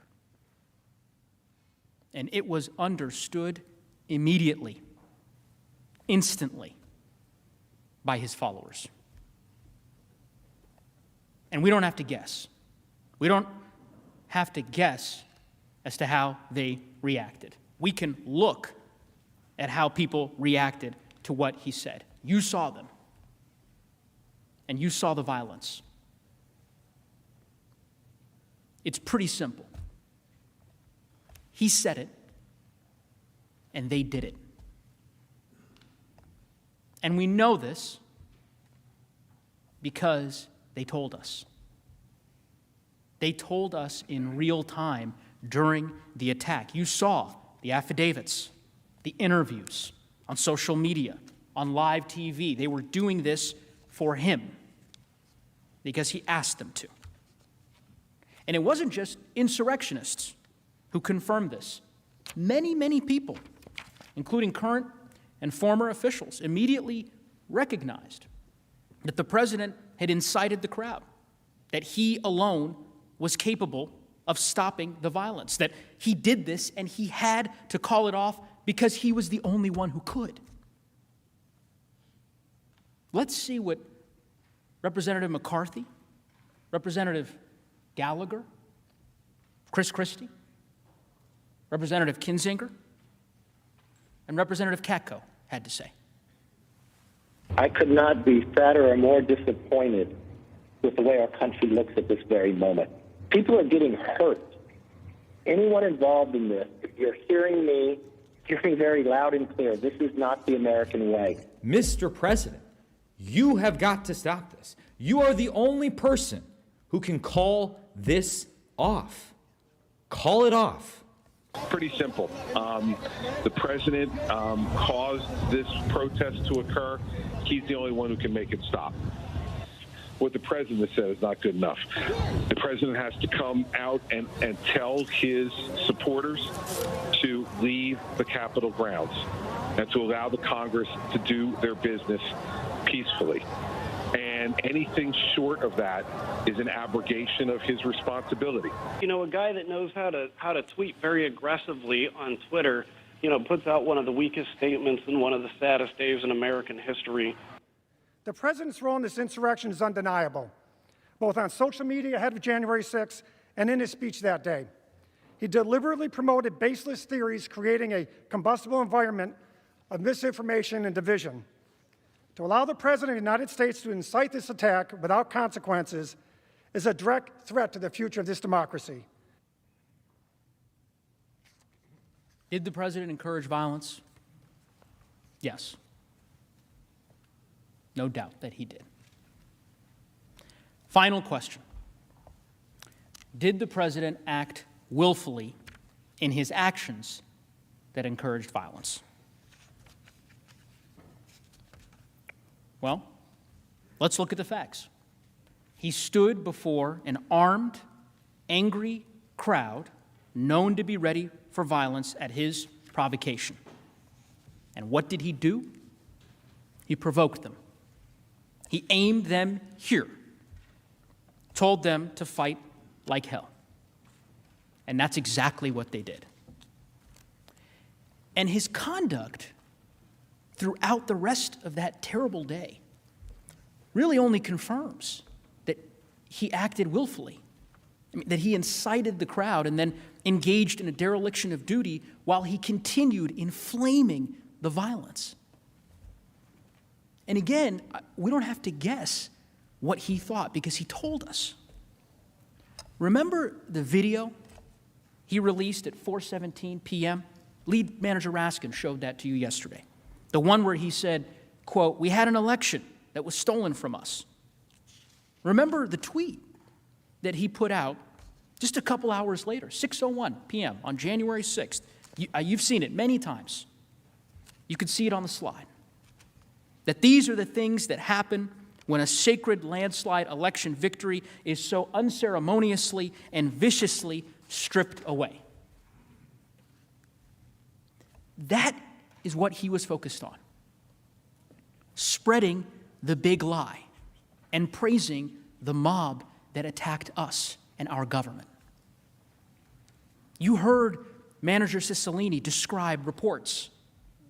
The president was delighted, enthusiastic, confused that others didn't share his excitement as he watched the attack unfold on TV.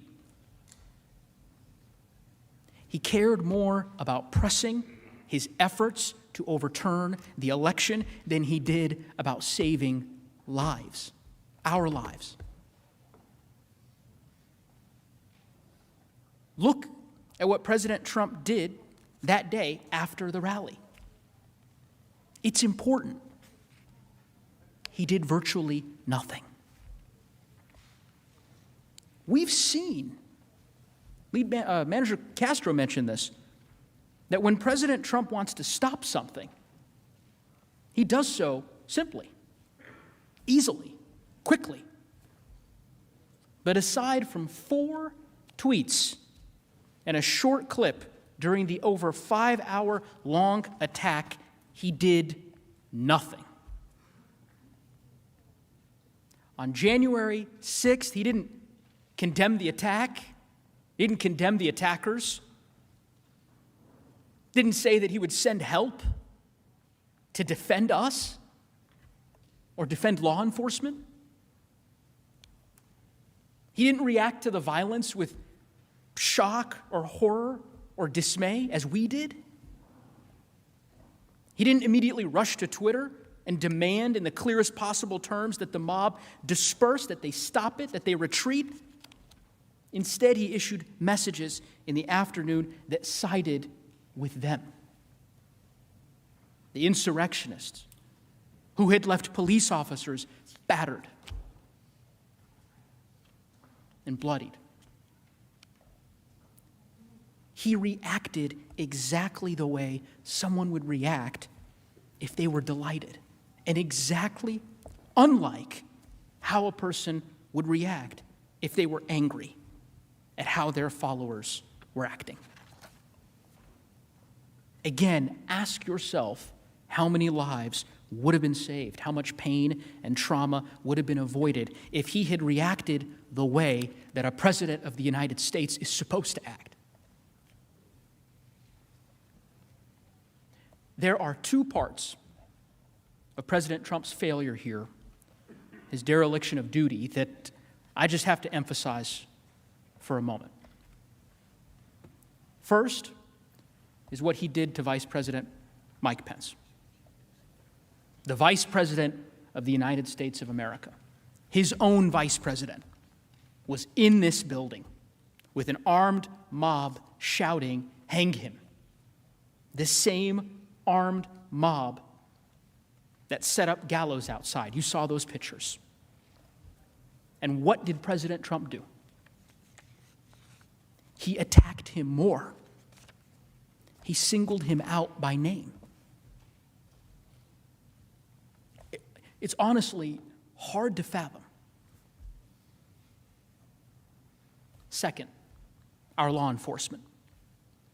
The brave officers who were sacrificing their lives to defend us, who could not evacuate or seek cover because they were protecting us. I'm not going to go through again what my fellow managers showed you yesterday, but let me just say this. Those officers serve us faithfully and dutifully, and they follow their oaths. They deserved a president who upholds his, who would not risk their lives and safety to retain power. A president who would preserve, protect, and defend them. But that's not what he did. When they, the police, still barricaded and being attacked with poles, he said in his video to the people attacking them, We love you.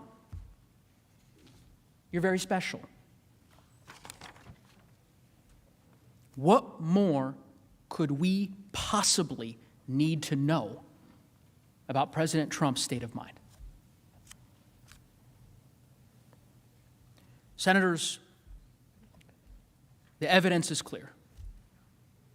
We showed you statements, videos, affidavits that prove President Trump incited an insurrection that he alone had the power to stop.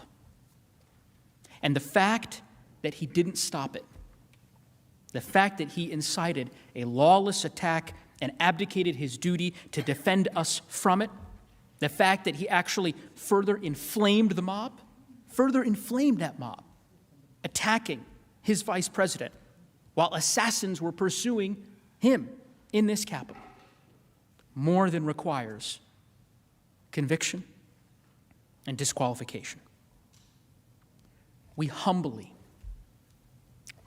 ask you to convict President Trump for the crime for which he is overwhelmingly guilty of. Because if you don't, if we pretend this didn't happen, or worse, if we let it go unanswered, who's to say it won't happen again?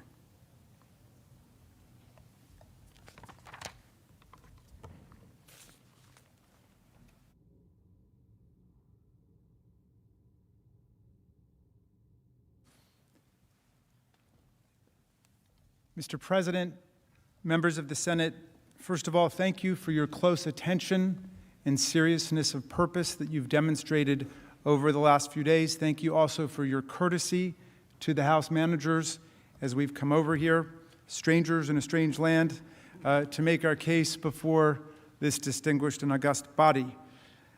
We are about to close, and I am proud that our managers have been so disciplined and so focused. I think we are closing somewhere between 5 and 6 hours under the time that you have allotted to us. But we think we have been able to tell you everything we need to say. We will obviously have the opportunity to address your questions and then to do a final closing when we get there. I just wanted to leave you with a few thoughts. And again, I'm not going to re-traumatize you by going through the evidence once again. I just wanted to leave you with a few thoughts to consider as you enter upon this very high and difficult duty that you have to render impartial justice in this case, as you have all sworn to do.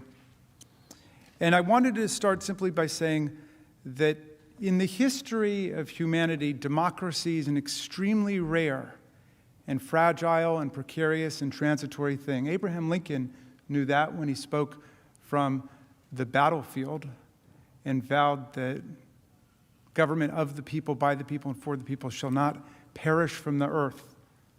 But he was speaking not long after the republic was created, and he was trying to prove that point, that we would not allow it to perish from the earth. For most of history, the norm has been dictators, autocrats, bullies, despots, tyrants, cowards who take over our governments. For most of the history of the world. And that's why America is such a miracle. We were founded on the extraordinary principles of the inalienable rights of the people and the consent of the governed and the fundamental equality of all of us. You know, when Lincoln said, government of the people, by the people, and for the people, and he hearkened back to the Declaration of Independence when he said 7 years ago, he knew that that wasn't how we started. We started imperfectly. We started as a slave republic. Lincoln knew that. But he was struggling to make the country better. And however flawed the founders were as men in their times, they inscribed in the Declaration of Independence and the Constitution all the beautiful principles that we needed to open America up to successive waves of political struggle and constitutional change and transformation in the country. So we really would become something much more like Lincoln's beautiful vision of government of the people, by the people, and for the people, the world's greatest multiracial, multi-religious, multi-ethnic constitutional democracy, the envy of the world. As Tom Paine said, an asylum for humanity where people would come. Think about the preamble. Those first three words, pregnant with such meaning, we the people. And then all of the purposes of our government put into that one action-packed sentence. We the people, in order to form a more perfect union, establish justice, ensure domestic tranquility, provide for the common defense, promote the general welfare, and preserve to ourselves and our posterity the blessings of liberty. And then, right after that first sentence, the mission statement for America in the Constitution, what happens? Article 1. The Congress is created. All legislative powers herein are reserved to the Congress of the United States. You see what just happened? The sovereign power of the people to launch the country and create the Constitution flowed right into Congress. And then you get, in Article 1, Section 8, comprehensive, vast powers that all of you know so well. The power to regulate commerce domestically, internationally. The power to declare war. The power to raise budgets and taxes and to spend money. The power to govern the seat of government. And on and on and on. And then even in Article 1, Section 8, Clause 18, and all other powers necessary and proper to the execution of the foregoing powers. That's all of us. And then you get to Article 2, the President. 4 short paragraphs. And the 4th paragraph is all about what? Impeachment. How you get rid of a president who commits high crimes and misdemeanors. But what's the core job of the president? To take care that the laws are faithfully executed.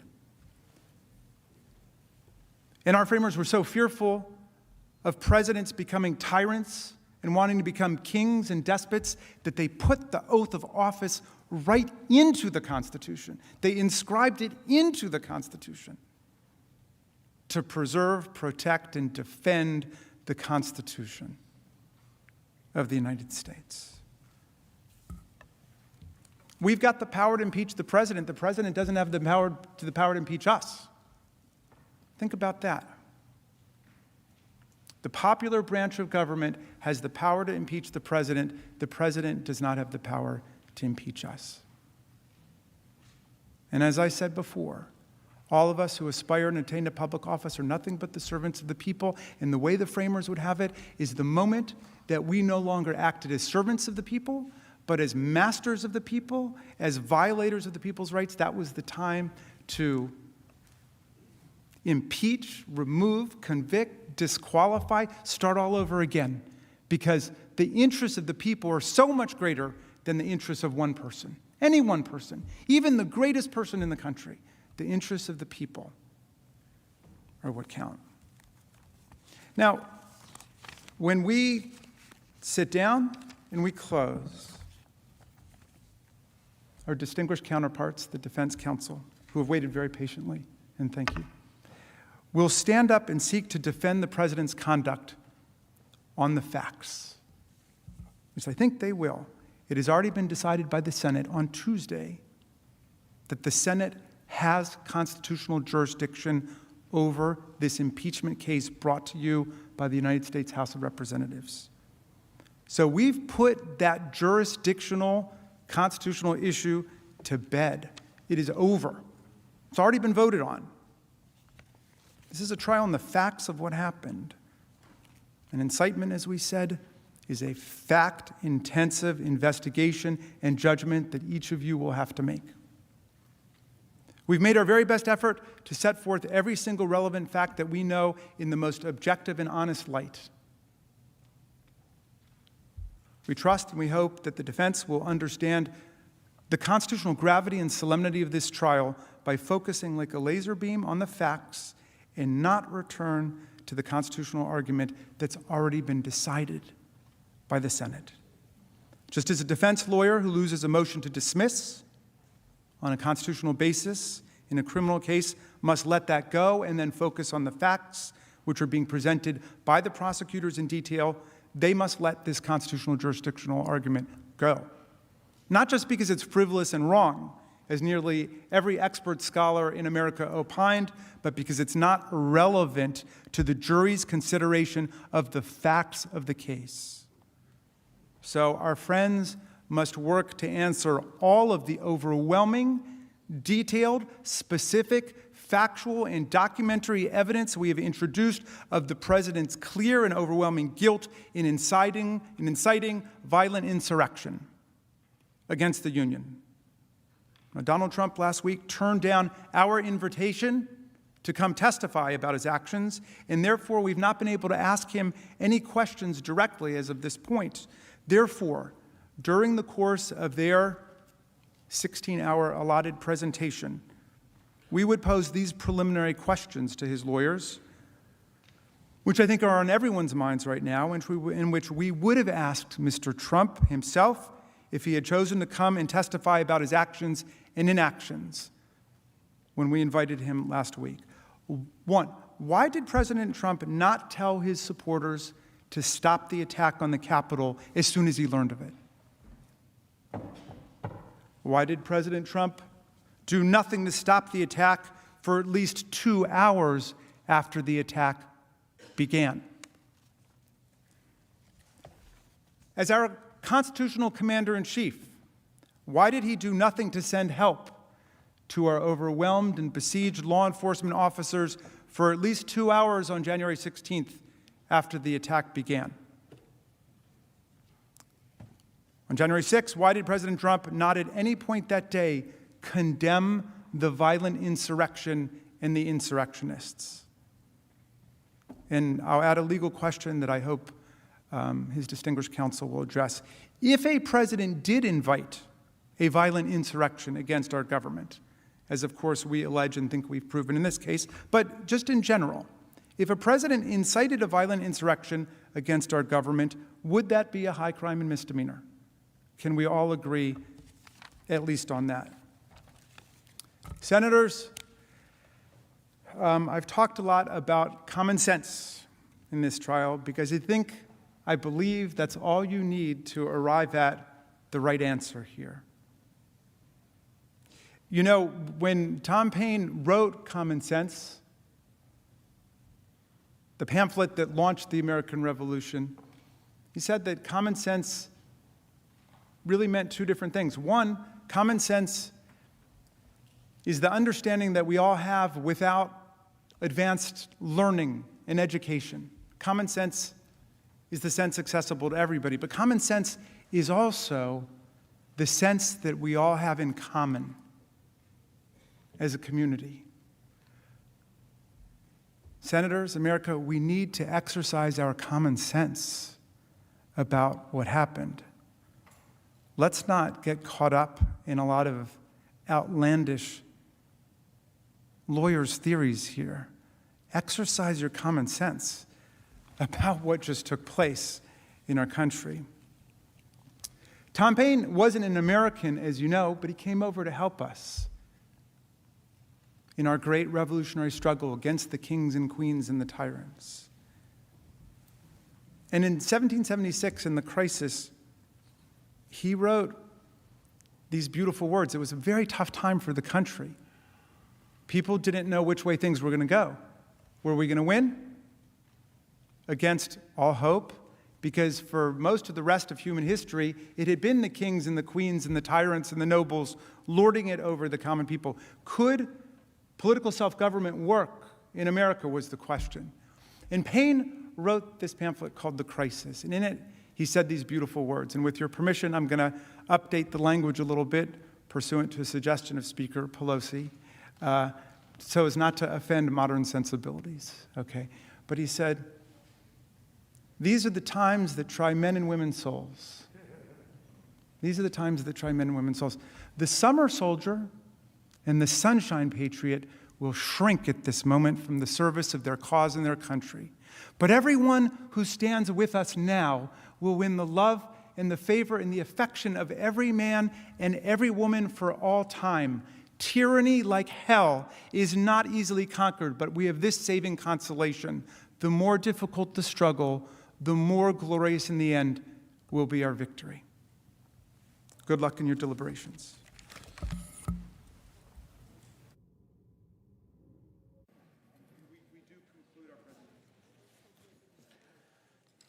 Thank you. Thank you. Now I have two, we're going to do the adjournment resolution in a moment. I have two other things that we have to do. They're quick. First, Mr. President, I ask unanimous consent that it be in order to make several unanimous consent requests as if in legislative session. Without objection, so ordered. I ask unanimous consent that on Friday, February 12th, from 10:30 to 11:30 a.m., that notwithstanding adjournment, the Senate be able to receive House messages and executive matters, committees be authorized to report legislative and executive matters, and senators be allowed to submit statements for the record, introduce bills and resolutions, and make co-sponsor requests, and where applicable, the Secretary of the Senate, on behalf of the presiding officer, be permitted to refer such matters. Without objection, so ordered. And a second request, poignantly appropriate at this moment. I ask unanimous consent that pursuant to the order of the Senate of January 24th, 1901, the traditional reading of Washington's farewell address take place on Monday, February 22nd, following the prayer and pledge. Further, that Senator Portman be recognized to deliver the address. Is there objection? Not hearing an objection, it's ordered. And finally, Mr. President, I ask unanimous consent the trial adjourn until 12 noon tomorrow, Friday, February 12th, and this also constitute the adjournment of the Senate. Hearing an objection, without objection, so ordered. Senate's adjourned.